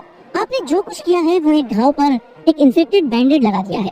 आप चाहें तो ये कर सकते हैं जिससे आपको ये भी लगेगा कि आपने समस्या का सॉल्यूशन निकाल लिया है, लेकिन इतना समझ लीजिए कि वो समस्या केवल बाद में फिर से उभरने वाली है। जब वो समस्या दोबारा खड़ी होगी तब आप उसको बिल्कुल नहीं संभाल पाएंगे। ये सिर्फ इसलिए है क्योंकि आपने ऐसा कुछ भी नहीं सीखा है जिससे आप कुछ ऐसे इंटरप्रिटेशंस बना सकें जो आपको एक बेहतर और सेटिस्फाइंग एक्सपीरियंस देगा। इन्हीं सब कारण से अपने काम की रिस्पॉन्सिबिलिटी खुद लेना जरूरी है। साथ ही हमें मार्केट को कभी हल्के में नहीं आंकना चाहिए, बल्कि उसको लगातार पढ़ते रहना चाहिए जिससे हम उसका आकलन ठीक तौर पर कर पाए। अगर आपने इन चीजों पर अमल कर लिया और साथ ही अपने अंदर विनिंग एटीट्यूड ले आए तो क्या पता आप भी उन 10% की कैटेगरी में आ जाएं जो कंसिस्टेंट विनर्स कहलाते हैं। Dynamics of perception. पिछले अध्याय में आपने जाना कि कितने टाइप की कैटेगरी होती है और कैसे आप अपने अंदर विनिंग एटीट्यूड लाकर एक विनर बन सकते हैं। इस अध्याय में हम आपको बताएंगे कि कैसे ट्रेडिंग में परसेप्शन भी एक रोल प्ले करता है। इस बुक समरी का एक प्राइमरी पर्पस आपको ये सिखाना है कि मार्केट इंफॉर्मेशन से तकलीफ की थ्रेट को कैसे दूर किया जाए। बाजार से जो इंफॉर्मेशन मिलती है वो अपने आप में हैप्पी या पेनफुल नहीं होती है। बाजार के नजरिए से ये सब बस इंफॉर्मेशन है। ऐसा लग सकता है कि बाजार आपको वो फीलिंग महसूस करा रहा है जैसे आप किसी भी समय महसूस कर रहे हो, लेकिन ऐसा है नहीं। ये आपका अपना मानसिक स्ट्रक्चर है जो डिसाइड करता है कि आप कैसे उस इंफॉर्मेशन को परसीव करें, आप कैसा महसूस करें, और एज अ रिजल्ट आपका स्टेट ऑफ माइंड ऐसा है कि नहीं कि आप आराम से बाजार जो कुछ भी अपॉर्चुनिटी दे रहा है उसके फ्लो में बहते हुए उसका लाभ उठाएं। प्रोफेशनल्स मार्केट्स के बारे में कुछ भी पेनफुल नहीं समझते हैं, इसलिए उनको कोई थ्रेट महसूस नहीं होती। अगर कोई खतरा नहीं है तो बचाव की भी कोई जरूरत नहीं है, जिसके कारण उनके कॉन्शियस या सबकॉन्शियस डिफेंस मैकेनिज्म को अलर्ट रहने के लिए कोई कारण नहीं है। यही कारण है कि प्रोफेशनल वो सब चीजें देख सकते हैं और कर सकते हैं जो हर किसी को रहस्यमय लगती है। वे फ्लो में है क्योंकि वे एक अवसर की लिमिटलेस फ्लो को एक्सपीरियंस कर रहे हैं, और जब वे फ्लो में नहीं होते हैं तो सबसे बेहतरीन लोग उस फैक्ट को पहचान सकते हैं और फिर या तो वापस स्केलिंग करके या बिल्कुल भी ट्रेडिंग न करके उसको कंपनसेट करने की कोशिश करते हैं। यदि आपका एम प्रोफेशनल की तरह ट्रेडिंग करना है तो आपको बाजार को एक ऑब्जेक्टिव नजरिए से देखने की काबिलियत होनी चाहिए। आपको बिना किसी रेजिस्टेंस या हेजिटेशन के काम करने में सक्षम होना चाहिए, लेकिन ओवर कॉन्फिडेंस या यूफोरिया में डूबकर नहीं, बल्कि कुछ हद तक अपने ऊपर पॉजिटिव रिस्ट्रेन रखकर। इसे ब्रीफली कहें तो आपका ऑब्जेक्टिव है मन की एक ऐसी यूनिक स्थिति क्रिएट करना जिसे एक ट्रेडिंग मेंटालिटी कहा जा सकता है। जब आप इसे पूरा कर लेंगे तो एक ट्रेडर की सक्सेस के बारे में बाकी सब कुछ ठीक हो जाएगा। अब आपके मन में ये सवाल आ रहा होगा कि इस गोल को कैसे पूरा करूं? तो उसके लिए लेखक ने आपको उस गोल को पाने में आपकी मदद करने के लिए बाजार के साथ अपने संबंधों को फिर से डिफाइन करने का एक तरीका दिया है। ऐसी इंफॉर्मेशन जिसके कारण से कुछ भी रिस्क के रूप में देखने की बहुत कम या कोई पॉसिबिलिटी ना हो। रीडिफाइन से उनका मतलब है कि आपके पर्सपेक्टिव को बदलने और एक मेंटल स्ट्रक्चर से बाहर निकलने से है जो आपका ध्यान अवेलेबल अपॉर्चुनिटीज पर फोकस करे, न कि आपके अंदर के इमोशनल पेन को। इसके लिए सबसे पहले हमें अपने मेंटल सॉफ्टवेयर को डीबग करना होगा।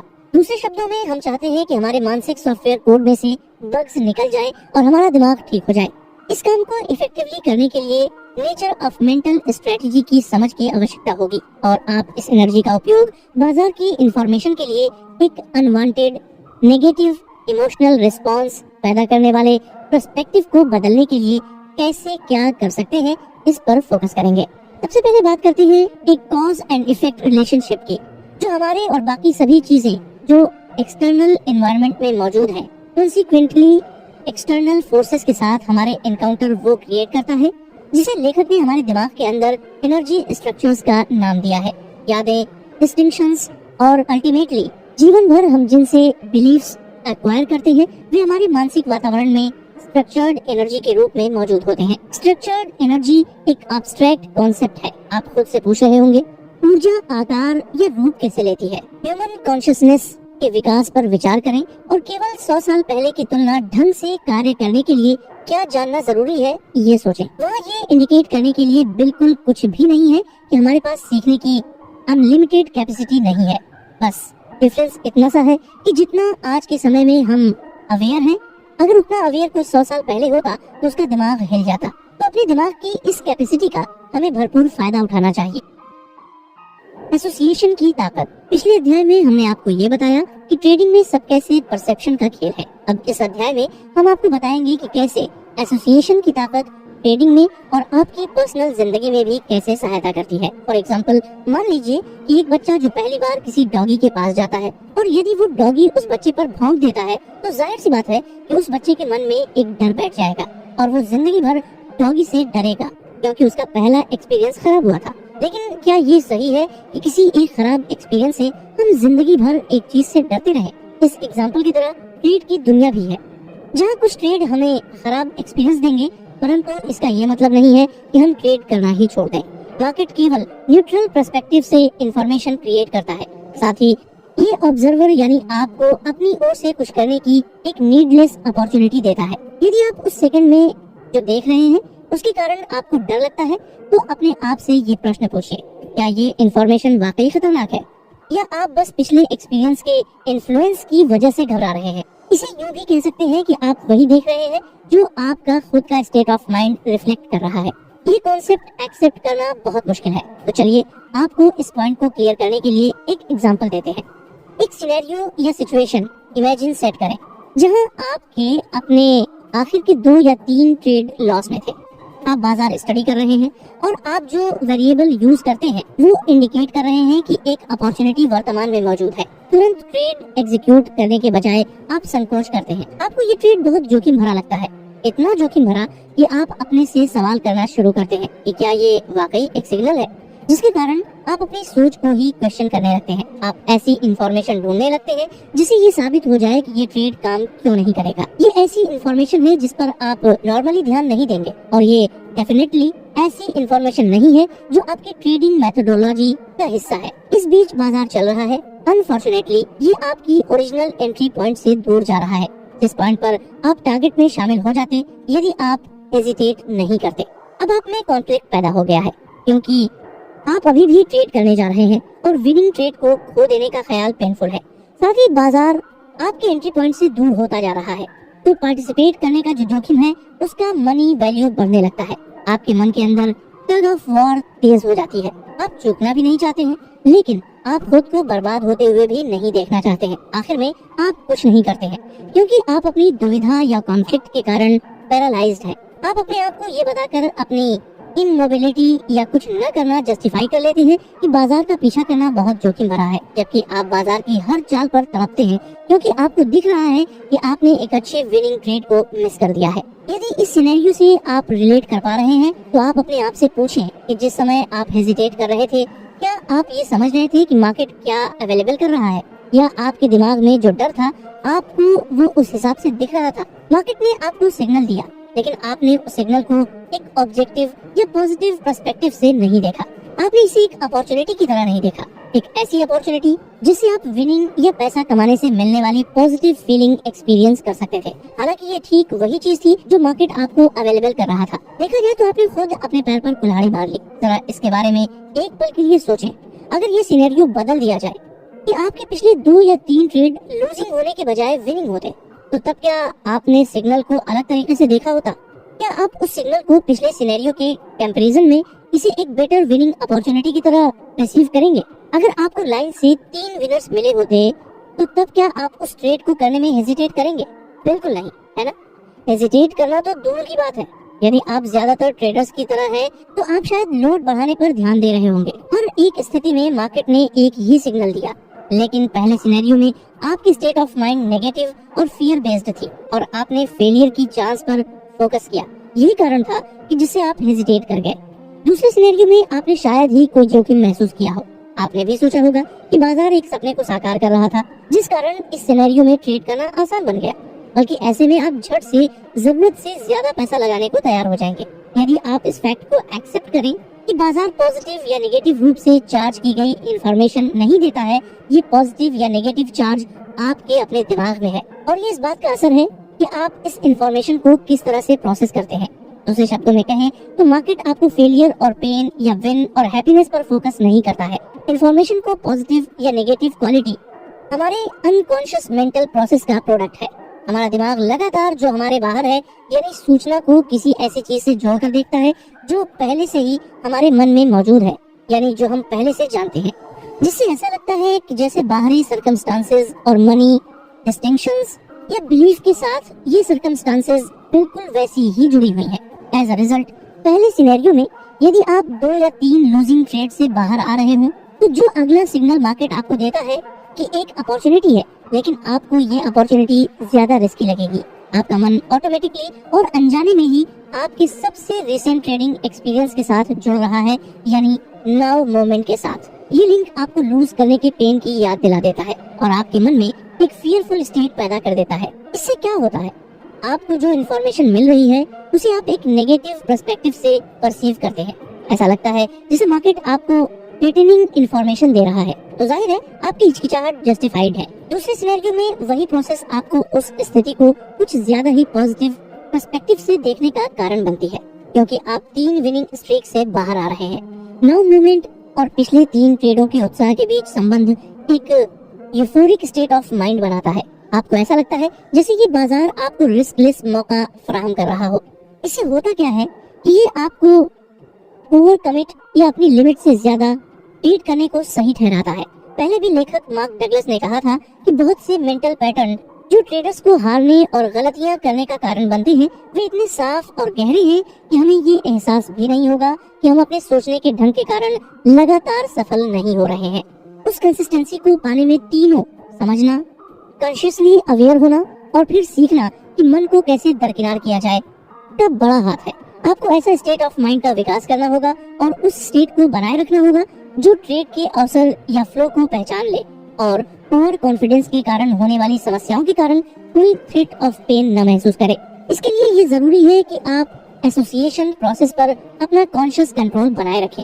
इस कंट्रोल पर जिसने महारत हासिल कर ली वो अपने आप ही एक अच्छा ट्रेडर बन जाएगा। आपने अपने ऊपर तो नियंत्रण पा लिया, पर मार्केट तो अभी भी अनस्टेबल ही है। मार्केट किस तरह से अनस्टेबल और अनसर्टेन होती है और कैसे आपको इसके अनुसार ढालना हो। मार्केट में रिस्क और अनसर्टेनिटी। बुक समरी की इस अध्याय में हम आपको बताएंगे कि ट्रेडिंग की दुनिया में एक ट्रेडर के लिए कितनी अनस्टेबल और अनसर्टेनिटी होती है और कैसे ट्रेडर को इसका एक पर्सपेक्टिव रखना पड़ता है। ज्यादातर किसी भी ट्रेडिंग सिचुएशन में एक स्पेसिफिक ट्रेडर जोखिम की उसके सबसे रिसेंट के 2 या 3 ट्रेडों की आउटकम के कारण एक पर्सपेक्टिव बन जाता है।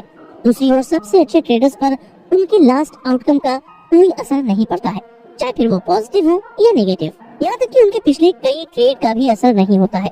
तो वे किसी भी ट्रेडिंग सिचुएशन की रिस्क परसेप्शन को अपने पर्सनल और साइकोलॉजिकल वेरिएबल के बारे में सोचकर नहीं बनाते हैं। ये एक बहुत बड़ा साइकोलॉजिकल गैप है जो आगे बढ़कर आपको ये विश्वास दिला देता है कि बेस्ट ट्रेडर्स के दिमाग में इनहेरेंट डिजाइन क्वालिटीज होते हैं जो इसके लिए जिम्मेदार होती हैं। लेकिन लेखक का कहना है कि ऐसा नहीं है। उनके मुताबिक पिछले 18 वर्षों में जिस भी ट्रेडर के साथ उन्होंने काम किया है उनके पास यही सीखा था कि नाउ मोमेंट अपॉर्चुनिटी फ्लो में ठीक से फोकस्ड रहने के लिए उन्होंने अपने दिमाग को ट्रेन किया है।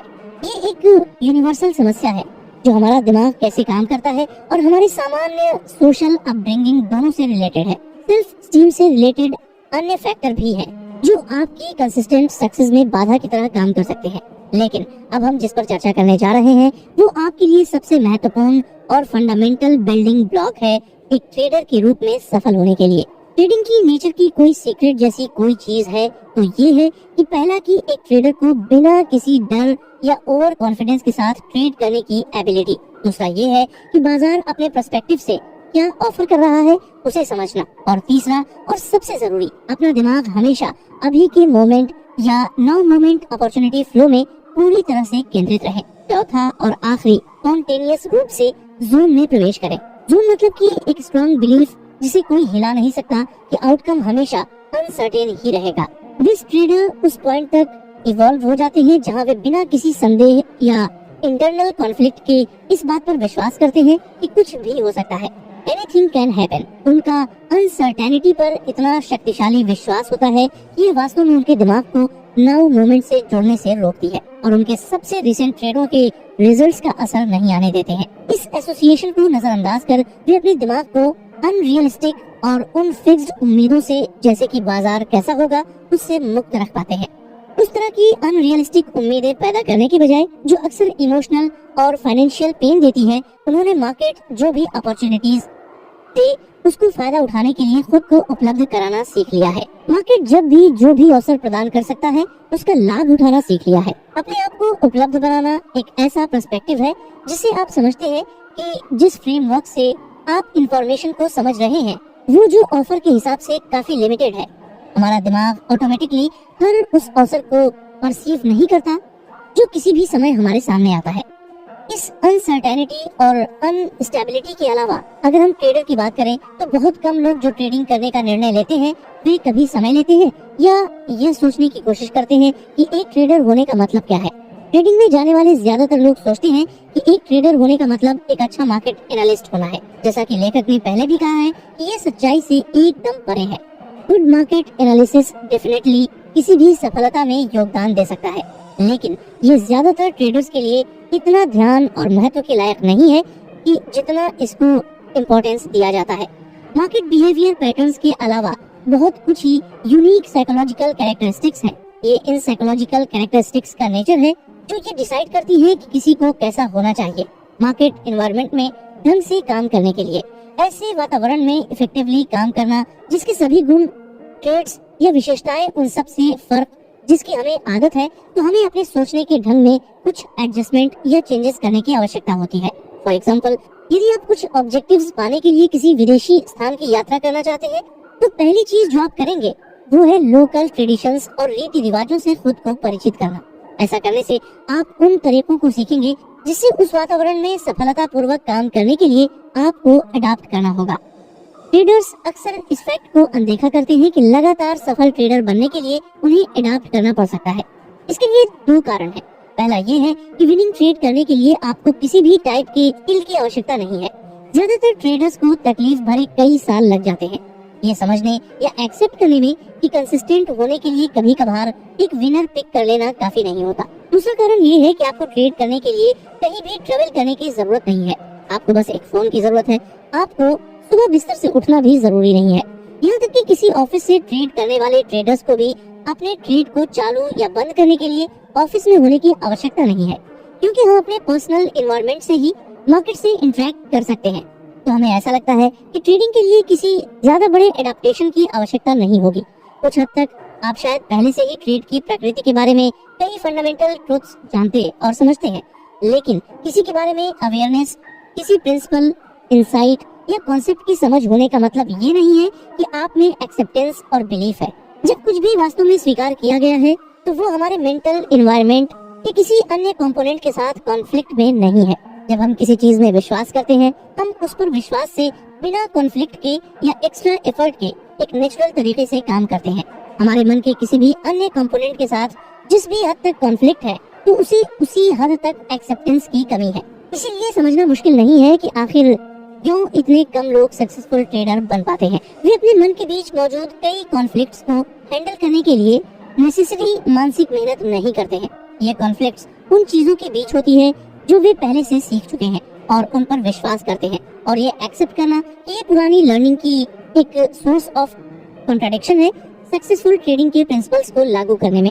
मार्केट में आना और free flowing state of mind का ट्रेडिंग के लिए फायदा उठाने के लिए ये जरूरी है कि वो कॉन्फ्लिक्ट पूरी तरह रिजॉल्व किए जाएं। इस सारांश के इस अध्याय में हमने जाना कि मार्केट में अनसर्टेनिटी और अनस्टेबिलिटी के बावजूद भी ट्रेडर कैसे सफल बन सकते। प्रोबेबिलिटीज का खेल। इस अध्याय में हम जानेंगे कि आखिर एक ट्रेडर के लिए प्रोबेबिलिटीज इतनी इम्पोर्टेंट क्यों होती है और इसका ट्रेडर कैसे इस्तेमाल करते हैं। सबसे पहले तो यही जानना जरूरी है कि प्रोबेबिलिटीज में सोचने का रियलिटी में क्या मतलब है और किसी ट्रेडर की लगातार सफलता के लिए ये इतना आवश्यक क्यों है। यदि आप इस अंतिम सेंटेंस को एनालाइज करते हैं तो आप देखेंगे कि लेखक ने कंसिस्टेंसी को प्रोबेबिलिटीज पर बेस्ड बताया है। ये एक कॉन्ट्राडिक्शन की तरह लगता है। कोई कैसे उस इवेंट से कंसिस्टेंट आउटकम दे सकता है जिसका अनिश्चित प्रोबेबल आउटकम है। इसको समझने के लिए हमें बस इतना करना है कि हमें गैम्बलिंग इंडस्ट्री को देखना है। कॉर्पोरेशंस बड़ी मात्रा में पैसा खर्च करते हैं, करोड़ों में या शायद अरबों में, आलीशान होटल बनाने में, ताकि लोगों को अपने कैसीनो की ओर अट्रैक्ट कर सके। यदि आप लॉस वेगास गए हैं तो आप ठीक से जानते हैं कि लेखक क्या कहना चाह रहे हैं। गेमिंग कॉर्पोरेशन भी अन्य कॉर्पोरेशन की तरह ही है। इसमें उन्हें बोर्ड ऑफ डायरेक्टर्स और शेयर होल्डर्स को ये बताना होता है कि वे अपनी एसेट्स कैसे और कहां एलोकेट करते हैं। आपको क्या लगता है कि वो लोग इतनी आसानी से जस्टिफाई कर पाते अगर गैम्बलिंग के गेम का आउटपुट इतना रैंडम ही होता तो? जरा सोचिए इस बारे में। लोगों को भले ही लगता हो कि वो कैसीनो जाके अमीर बन जाएंगे, लेकिन जीतते हमेशा कैसीनो वाले ही हैं। प्रत्येक ट्रेड जिसे कोई भी ट्रेड करने का निर्णय लेता है का आउटकम किसी न किसी तरह से उस बाजार में पार्टिसिपेट करने वाले अन्य ट्रेडर्स के व्यवहार से प्रभावित होता है, जिससे सभी ट्रेडों का आउटकम अनसर्टेन होता है।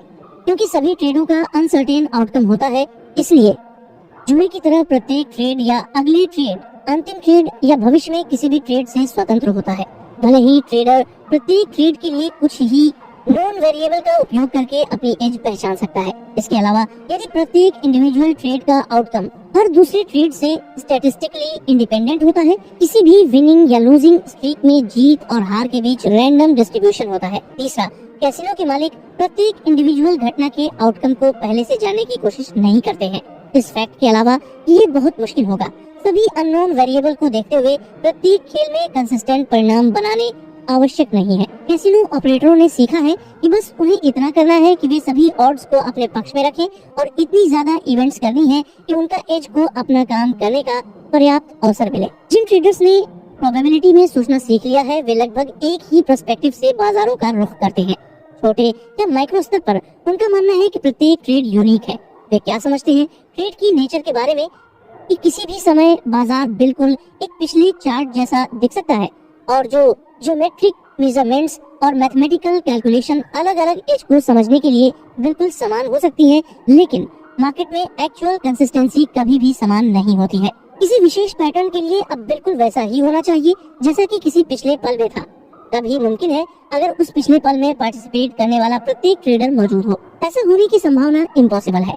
ये अत्यंत महत्वपूर्ण है कि आप इस फेनोमेना को समझें क्योंकि आपके ट्रेड के लिए साइकोलॉजिकल इफेक्ट अधिक महत्वपूर्ण हो सकते हैं। Defining the terms. इस अध्याय में हम आपको बताएंगे कि ऐसी कौन सी चीजें हैं जो हमें अपने ट्रेडिंग के नाउ मोमेंट पर एक्ट करने से रोकती है।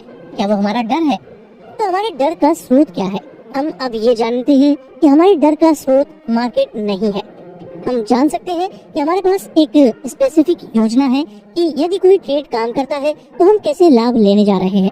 परंतु बात यही है, अगर हम सोचते हैं कि हम जानते हैं कि बाजार क्या करने जा रहा है तो हम मुश्किल में हैं और वो सब जो हमें नेगेटिव चार्ज में डालने के लिए काफी है। मुझे पता है कि बाजार से क्या उम्मीद की जाए। ऐसे मन की स्थिति किसी भी विश्वास, मेमोरी या एटीट्यूड के लिए है जो हमें ऊपर और नीचे के टिक्स या किसी भी व्याख्या करने के लिए प्रेरित करती है। बाजार की इंफॉर्मेशन कुछ भी हो, लेकिन हमारी ओर से कुछ करने की अपॉर्चुनिटी ही होती है। ऑब्जेक्टिव क्या है? आखिरकार पैसा कमाना हर किसी का गोल होता है, लेकिन अगर ट्रेडिंग केवल पैसा कमाने की बात थी तो अभी आप इस समरी को इतने ध्यान से न सुन रहे होते। विनिंग ट्रेड या यहाँ तक कि विनिंग ट्रेड की इस स्ट्रीक के लिए बिल्कुल भी किसी स्किल की जरूरत नहीं होती है। दूसरी ओर कंसिस्टेंट रिजल्ट्स और हमने जो बनाया है उसे बनाए रखने के लिए स्किल चाहिए। कंसिस्टेंटली पैसा बनाने के लिए कुछ मेंटल स्किल पाने और महारत हासिल करने का बाई प्रोडक्ट है। जिस हद तक आप समझें कि ये वही हद है जिस पर आप पैसे पर ध्यान देना बंद कर देंगे और इसके बजाय ध्यान इन स्किल्स में महारत हासिल करने के लिए आप अपने ट्रेडिंग को एक टूल के रूप में कैसे यूज कर सकते हैं उस पर फोकस करेंगे। स्किल्स क्या है? कंसिस्टेंसी एक carefree objective state of mind का परिणाम है, जहां बाजार हमें जो कुछ भी ऑफर कर रहा है उसे देखने और उस पर एक्ट करने के लिए खुद को उपलब्ध कराना और किसी भी नाउ मोमेंट में काम करना है। एक केयरफ्री मन की स्थिति क्या है? केयरफ्री का मतलब है कॉन्फिडेंस, लेकिन अति उत्साह नहीं। जब आपके मन की केयरफ्री स्थिति हो तो आपको कुछ भी करने में कोई डर, झिझक या मजबूरी महसूस नहीं होगी, क्योंकि आपने बाजार की इंफॉर्मेशन को खतरे के रूप में डिफाइन और इंटरप्रेट करना एलिमिनेट कर दिया है। लेकिन इस खतरे की भावना को दूर करने के लिए आपको जोखिम को पूरी तरह से एक्सेप्ट करना होगा। जब आपने जोखिम एक्सेप्ट कर लिया है, आप किसी भी आउटकम के साथ शांति से रहेंगे। किसी भी आउटकम के साथ शांति से रहने के लिए आपको खुद ही रिकंसाइल करना होगा। इसके अलावा आपको इन सच्चाइयों को अपनी मानसिक सिस्टम में पूर्व विश्वासों के रूप में इंटीग्रेट करना होगा। ऑब्जेक्टिविटी क्या है? ऑब्जेक्टिविटी मन की ऐसी अवस्था है जहां आपकी हर चीज के प्रति कॉन्शियस पहुंच होती है, जहां आपने बाजार की नेचर ऑफ मूवमेंट के बारे में जान लिया है। दूसरे शब्दों में आपके पेन अवॉइडेंस मैकेनिज्म कुछ भी ब्लॉक या चेंज नहीं कर रहे हैं। खुद को उपलब्ध कराने का क्या मतलब है? स्वयं को उपलब्ध कराने का मतलब है कि ऐसी कॉन्शियस तरीके से ट्रेड करना कि आप कुछ साबित करने की कोशिश नहीं कर रहे हैं। आप जीतने या हारने से बचने की कोशिश नहीं कर रहे हैं। आप न ही अपने पैसे वापस पाने या बाजार से बदला लेने की कोशिश कर रहे हैं। दूसरे शब्दों में आप बाजार में आते हैं, इसके अलावा कोई एजेंडा नहीं है कि इसे किसी भी तरह से अनफोल्ड होने दे और आपके लिए उपलब्ध अवसरों को पहचानने और उनका लाभ उठाने के लिए मन की सबसे अच्छी स्थिति में रहें। नाउ मोमेंट क्या है? नाउ मोमेंट में ट्रेडिंग करने का मतलब है कि कोई भी पोटेंशियल नहीं है किसी पिछले अनुभव के साथ ट्रेड में शामिल होने, बाहर निकलने, ऐड या किसी ट्रेड से अलग होने का पास्ट एक्सपीरियंस जो आपके मानसिक वातावरण में पहले से मौजूद है। इसके साथ ही फंडामेंटल ग्रोथ और स्किल्स भी एक दूसरे से जुड़े हुए हैं। अब आपके मन में होगा कि वो कैसे? लेखक ने 4 पॉइंट्स बताए हैं जिससे आपको ये भी यकीन हो जाएगा कि ये दोनों चीजें एक दूसरे से रिलेटेड हैं। पहला कि कुछ भी हो सकता है। क्यों? क्योंकि हर बाजार में हमेशा अननोन ताकतें ऑपरेट करती रहती हैं। हर पल दुनिया में कहीं ना कहीं केवल एक ट्रेड को आपके पॉजिटिव आउटकम को बिगाड़ने की जरूरत होती है। बस इतना ही, केवल एक, चाहे आपने कितना भी समय, एफर्ट या पैसा इन्वेस्ट किया हो। अपने एनालिसिस पर बाजार के नजरिए से इस सच्चाई का कोई एक्सेप्शन नहीं है। कोई एक्सेप्शन जो आपके दिमाग में मौजूद है कॉन्फ्लिक्ट का एक स्रोत होगा और पोटेंशियली आपको बाजार की इंफॉर्मेशन को ट्रेडिंग समझने का कारण होगा। दूसरा है कि पैसा कमाने के लिए आपको ये जानने की जरूरत नहीं है कि आगे क्या होने वाला है। अगर आपको लगता है कि कुछ भी हो सकता है तो आपको ये जानने की जरूरत नहीं है कि आगे क्या होने वाला है। पैसा कमाने के लिए तो आप हमेशा सही रहेंगे। आपकी अपेक्षाएं हमेशा बाजार के नजरिए से जैसी स्थितियां मौजूद हैं उन्हीं के मुताबिक रहेंगी, जो आपकी इमोशनल पेन की पॉसिबिलिटी को प्रभावी ढंग से बेअसर कर रही है। उसी टोकन से लूजिंग ट्रेंड या यहाँ तक कि लूजिंग स्ट्रीक भी कैसे टिपिकल नेगेटिव इफेक्ट डाल सकती है, यदि आप वास्तव में मानते हैं कि ट्रेड एक प्रोबेबिलिटी या संख्या का खेल है। अगर आपका एज आपके पक्ष में बाधाओं को डालती है, फिर हर हार आपको जीत के बहुत करीब लाती है। जब आप सच में इस पर विश्वास करें कि एक लूजिंग ट्रेड के प्रति आपकी रिएक्शन अब नेगेटिव इमोशनल क्वालिटी नहीं लेगी, तब आप एक सफल ट्रेडर बनने की एक और सीढ़ी चढ़ जाते हैं।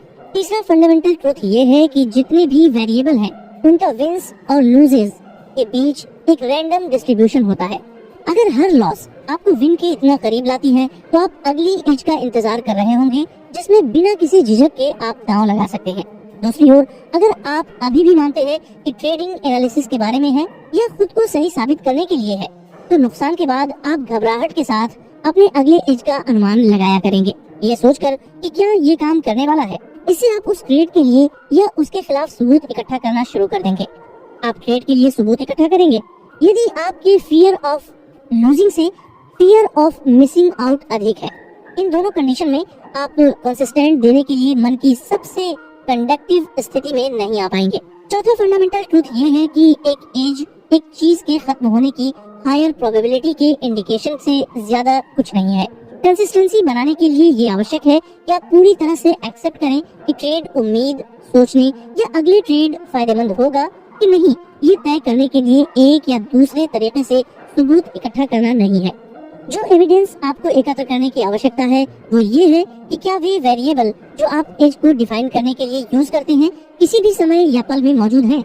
जब आप अन्य इंफॉर्मेशन यूज करते हैं तो अपने एज के पैरामीटर्स के बाहर ये तय करने के लिए कि क्या आप ट्रेड करेंगे, आप अपने ट्रेड व्यवस्था में रैंडम वेरिएबल जोड़ रहे हैं। रैंडम वेरिएबल्स जोड़ने से ये निर्धारित करना बेहद मुश्किल हो जाता है कि ये डिटरमाइन करना कि क्या काम करता है और क्या नहीं। यदि आप अपनी एज की विएबिलिटी के बारे में श्योर नहीं है तो आप इसके बारे में बहुत कॉन्फिडेंट महसूस नहीं करेंगे।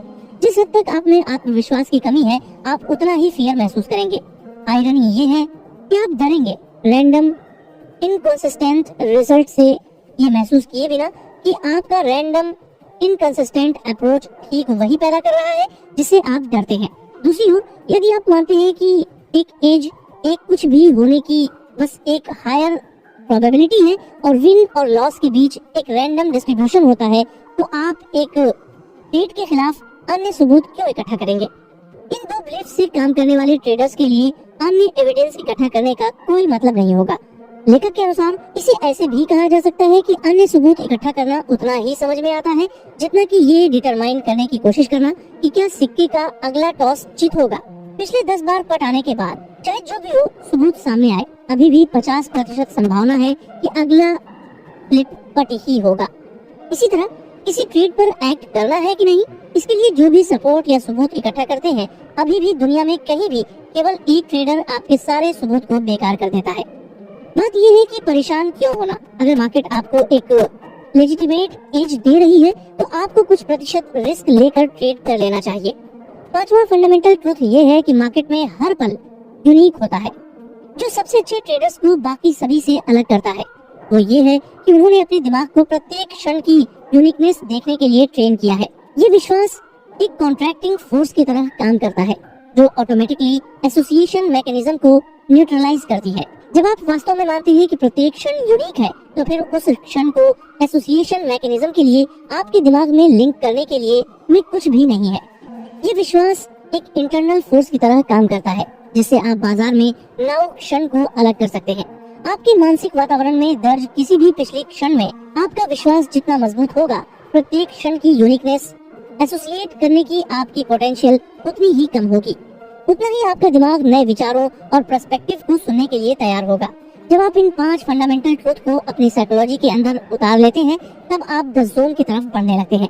जब आप अगले पल क्या होने वाला है उसके बारे में सोचकर चिंतित नहीं हो रहे होते हैं, तब जाकर आप मार्केट से एक नए पर्सपेक्टिव से इंटरेक्ट कर सकते हैं और इस पल में मार्केट आपको खुद बताएगी कि आपको क्या करना है और आगे क्या होने वाला है। इस पल पर जिस दिन आप पहुंच गए वो आपके स्टेट ऑफ माइंड का सबसे अच्छा दिन होगा। उस दिन आप फाइनली द जोन में चले जाएंगे और गो विद द फ्लो वाली मेंटालिटी बना ले। कंसिस्टेंसी पर भरोसा करना। इस बुक समरी की इस आखिरी अध्याय में हम आपको बताएंगे कि कैसे आप कंसिस्टेंसी पर भरोसा कर सकते हैं और कैसे आपको अपने आप को इतना मेंटली स्ट्रांग बनाना है कि आप इस कंसिस्टेंसी पर भरोसे को टूटने नहीं देंगे। ये विश्वास पैदा करना कि मैं एक कंसिस्टेंट विनर हूँ, ये प्राइमरी ऑब्जेक्टिव है। इसे स्टेप बाय स्टेप में तोड़े बिना इम्प्लीमेंट करना बहुत ब्रॉड और एब्स्ट्रैक्ट प्रोसेस है। तो लेखक ने इस विश्वास को उसके सबसे छोटे टुकड़े में करके फिर प्रत्येक पार्ट को एक डोमिनेंट विश्वास के रूप में इंटीग्रेट करने का प्लान किया है। कुछ ऐसे ही सब बिलीफ जो अब हम आपको बताएंगे बिल्डिंग ब्लॉक है एक अच्छे ट्रेडर बनने के लिए और कंसिस्टेंट विनर बने रहने के लिए। तो आपको ये सोचना है, मैं कंसिस्टेंट विनर हूँ क्योंकि एक, मैं ऑब्जेक्टिवली अपने एज की पहचान करता हूँ। तो मैं प्रत्येक ट्रेड की जोखिम को पहले से डिफाइन करता हूँ।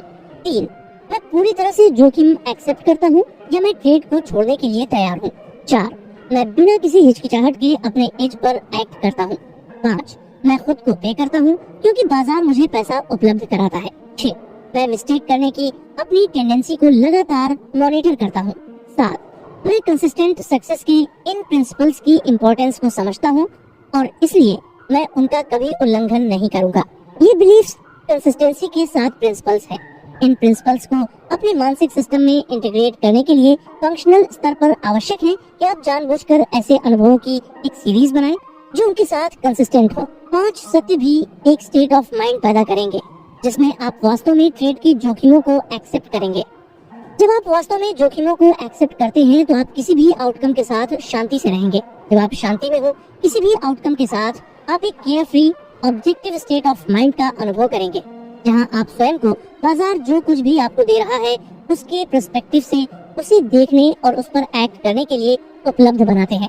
पहला ऑब्जेक्टिव एक प्रमुख विश्वास के रूप में इंटीग्रेट करना है। मैं ऑब्जेक्टिवली अपनी एज की पहचान करता हूँ। अब चुनौती ये है कि आप वहाँ कैसे पहुँचते हैं। आप अपने आप को एक ऐसे व्यक्ति में कैसे बदलते हैं जो बाजार के पर्सपेक्टिव में लगातार सोच सकते हैं। प्रोसेस ऑफ चेंज आपकी इच्छा से शुरू होती है और आपकी ऑब्जेक्ट ऑफ डिजायर यानी सेल्फ डिसिप्लिन पर फिर से फोकस करने की आपकी विलिंगनेस और विल पावर है। किसी भी चीज की डिजायर रखना एक अच्छी आदत है। डिजायर एक फोर्स है, इसको किसी की सहमति की जरूरत नहीं होती है, न ही ये आपके मन की एक सुनती है। चाहे आप कुछ भी मानते हो, अगर आप किसी चीज की डिजायर रखते हैं तो आप अपनी सीमाएं पार करेंगे। ये ट्रेडिंग का नेचर ही है। ट्रेडों की कम से कम एक सैंपल साइज के माध्यम से पाने से पहले ये अनुमान लगाने की कोशिश न करें कि इसमें कितना समय लगेगा। बिना किसी डेविएशन, डिस्ट्रैक्ट करने वाले विचारों या एक्ट करने में झिझक के अपनी प्लान को फॉलो करना इसमें जितना समय लेता है। सोचिए, यदि आप एक प्रोफेशनल गोल्फर बनना चाहते हैं तो अपने आप को हिट करने के लिए डेडिकेशन एक्स्ट्रा ऑर्डिनरी नहीं होगा। 10,000 या अधिक गोल्फ बॉल्स, जब तक कि आपके स्विंग में मूवमेंट का प्रिसाइज कॉम्बिनेशन इतना बिल्ट इन न हो जाए कि आपकी मसल्स मेमोरी में कि अब आपको इसके बारे में कॉन्शियसली सोचना नहीं पड़े। आप ऐसा इसलिए करते हैं क्योंकि आप मानते हैं कि स्किल डेवलपमेंट और प्रैक्टिस आपको जीतने में मदद करेगा। एक ट्रेडर के रूप में कंसिस्टेंट विनर बनना सीखना कोई अलग बात नहीं है। आपकी महान प्रॉस्पेरिटी की कामना करते हुए और गुड लक कहते, लेकिन यदि आप स्किल्स पाने के लिए मेहनत करते हैं तो आपको वास्तव में लक की आवश्यकता नहीं होगी। अब इस बुक समरी को खत्म करने से पहले आपसे फिर से कुछ सवाल पूछना चाहूंगा और अब आप इन सवालों के उत्तर दे सकते हैं। साथ ही अपने शुरुआत के उत्तरों से इनको कंपेयर कर सकते हैं। एक ट्रेडर के रूप में पैसा बनाने के लिए आपको ये जानना होगा कि बाजार में आगे क्या होने वाला है। एग्री या डिसएग्री। 2, कभी कभी मैं खुद को ये सोचता हुआ पाता हूँ कि बिना नुकसान के ट्रेड करने का कोई तो तरीका होगा। एग्री या डिसएग्री। 3, एज अ ट्रेडर पैसा कमाना मुख्य रूप से एनालिसिस का काम है। एग्री या डिसएग्री। 4, लॉसेस ट्रेडिंग का एक अनअवॉइडेबल हिस्सा है। एग्री या डिसएग्री। 5, मेरे ट्रेड में प्रवेश करने से पहले मेरा जोखिम हमेशा डिफाइन किया जाता है। एग्री या डिसएग्री। 6, मेरे दिमाग में हमेशा ये पता लगाने से कॉस्ट एसोसिएटेड होती है कि बाजार आगे क्या कर सकता है। एग्री या डिसएग्री। 7, अगर मुझे यकीन नहीं होता कि ये विनर बनने जा रहा है तो मैं अगला ट्रेड करने की भी जहमत नहीं उठाऊंगा। एग्री या डिसएग्री? 8, एक ट्रेडर जितना अधिक मार्केट्स के बारे में सीखता है और वे कैसे व्यवहार करती है उसके लिए ट्रेड आसान होगा। एग्री या डिसएग्री? 9, मेरी मेथोडोलॉजी मुझे बताती है कि मार्केट की किन परिस्थितियों में ट्रेड में प्रवेश करना है या बाहर निकलना है। एग्री या डिसएग्री? 10, यहाँ तक कि जब मेरे पास अपनी स्थिति को रिवर्स के लिए एक क्लियर सिग्नल होता है तब भी मुझे ऐसा करना बेहद मुश्किल लगता है। एग्री या डिसएग्री? 11, मुझे कंसिस्टेंट सक्सेस की अवधि मिलती है जिसके बाद आमतौर पर कुछ काफी भारी गिरावट मेरी इक्विटी में आती है। एग्री या डिसएग्री? 12, जब मैंने पहली बार ट्रेड करना शुरू किया तो मैं अपनी ट्रेड मेथोडोलॉजी को बेतरतीब ही कह सकता हूँ, जिसका मतलब है कि कुछ बहुत दर्द के बीच कुछ सफलता। एग्री या डिसएग्री? 13, मैं अक्सर ये महसूस करता हूँ कि बाजार पर्सनली मेरे खिलाफ है। एग्री या डिसएग्री? 14, जितना मैं लेट गो की कोशिश करता हूँ मुझे अपने पिछली इमोशनल वुंड्स को पीछे छोड़ना बहुत मुश्किल लगता है। एग्री या डिसएग्री? 15, मेरे पास मनी मैनेजमेंट फिलॉसफी है और इस प्रिंसिपल पर बेस्ड है, जब भी मार्केट मौका दे तो थोड़ा पैसा मार्केट से निकाल लेना चाहिए। एग्री या डिसएग्री? 16, एक ट्रेड का काम मार्केट बिहेवियर में ऐसी पैटर्न की पहचान करना है जो एक अपॉर्चुनिटी रिप्रेजेंट करते हैं और फिर रिस्क पता लगाना कि क्या ये पैटर्न पहले की तरह अपने आप चलेंगे। एग्री या डिसएग्री? 17, कभी कभी मैं ये महसूस करता हूँ कि मैं बाजार का विक्टिम हूँ। एग्री या डिसएग्री? 18, जब मैं ट्रेड करता हूँ तो मैं आमतौर पर एक ही टाइम फ्रेम में फोकस्ड रहने की कोशिश करता हूँ। एग्री या डिसएग्री? 19, सक्सेसफुली ट्रेड करने के लिए ज्यादातर लोगों के दायरे से कहीं अधिक मानसिक लचीलेपन की आवश्यकता होती है। एग्री या डिसएग्री? 20, ऐसे समय होते हैं जब मैं निश्चित रूप से बाजार के प्रवाह को महसूस कर सकता हूँ, हालांकि मुझे अक्सर इन फीलिंग्स पर एक्ट करने में मुश्किल होती है। एग्री या डिसएग्री? 21, कई बार मैं एक प्रॉफिटेबल ट्रेड में होता हूँ और मुझे पता है कि ये एकदम बेसिकली खत्म हो गया है, लेकिन मैं फिर भी अपना प्रॉफिट नहीं निकालता हूँ। एग्री या डिसएग्री? 22, मैं किसी भी ट्रेड में कितना भी पैसा कमा लूं, मैं शायद ही कभी सेटिस्फाई होता हूँ और महसूस करता हूँ कि मैं और कमा सकता था। एग्री या डिसएग्री? 23, जब मैं कोई ट्रेड करता हूँ तो मुझे लगता है कि मेरा पॉजिटिव एटीट्यूड है, मैं उस सारे पैसे को एंटिसिपेट करता हूँ जो उस ट्रेड से पॉजिटिव तरीके से मैं कमा सकता हूँ। एग्री या डिसएग्री? 24, एक ट्रेडर का समय के साथ धन इकट्ठा करने की एबिलिटी का सबसे महत्वपूर्ण हिस्सा है अपनी कंसिस्टेंसी में विश्वास रखना। एग्री या डिसएग्री? 25, यदि आपको तुरंत एक ट्रेडिंग स्किल पाने की विश दी जाए तो वो कौन सा स्किल होगा? 26, मैं अक्सर बाजार की चिंता में रात में सो नहीं पाता हूँ। एग्री या डिसएग्री? 27, क्या आप कभी ट्रेड करने के लिए मजबूर महसूस करते हैं क्योंकि आप डरते हैं कि आप चूक सकते हैं, हाँ या नहीं? 28, हालांकि ये बहुत बार नहीं होता है, मैं वास्तव में अपने ट्रेडर्स को परफेक्ट होना पसंद करता हूँ। जब मैं एक परफेक्ट कॉल बनाता हूँ तो ये इतना अच्छा लगता है कि ये उस समय की कमी पूरी कर देता है जब मैं ऐसा नहीं कर पाता हूँ। एग्री या डिसएग्री? 29, क्या आपने कभी खुद को ऐसे ट्रेड्स की योजना बनाते हुए पाया है जिन्हें आप कभी एग्जीक्यूट नहीं करते हैं और ऐसी ट्रेड्स को एग्जीक्यूट करते हैं जिन्हें आपने कभी प्लान नहीं किया है, हाँ या नहीं? 30, कुछ सेंटेंसेस में एक्सप्लेन कीजिए कि क्यों ज्यादातर ट्रेडर्स या तो पैसा नहीं बनाते हैं या फिर जो बना भी लेते हैं तो उन्हें रख नहीं पाते हैं। अगर आपने अपने पिछले उत्तर से कंपेयर किया होगा तो जाहिर तौर पर आपको एटीट्यूड में अंतर लगा होगा। इसके साथ हम मार्क डगलस की book trading in the zone की समरी को यहीं समाप्त कर। आशा करते हैं आपको यह बुक पसंद आई होगी। कृपया चैनल को सब्सक्राइब करें और वीडियो को लाइक करें और हाँ, अपने दोस्तों और परिवारजनों के साथ शेयर जरूर करें। धन्यवाद।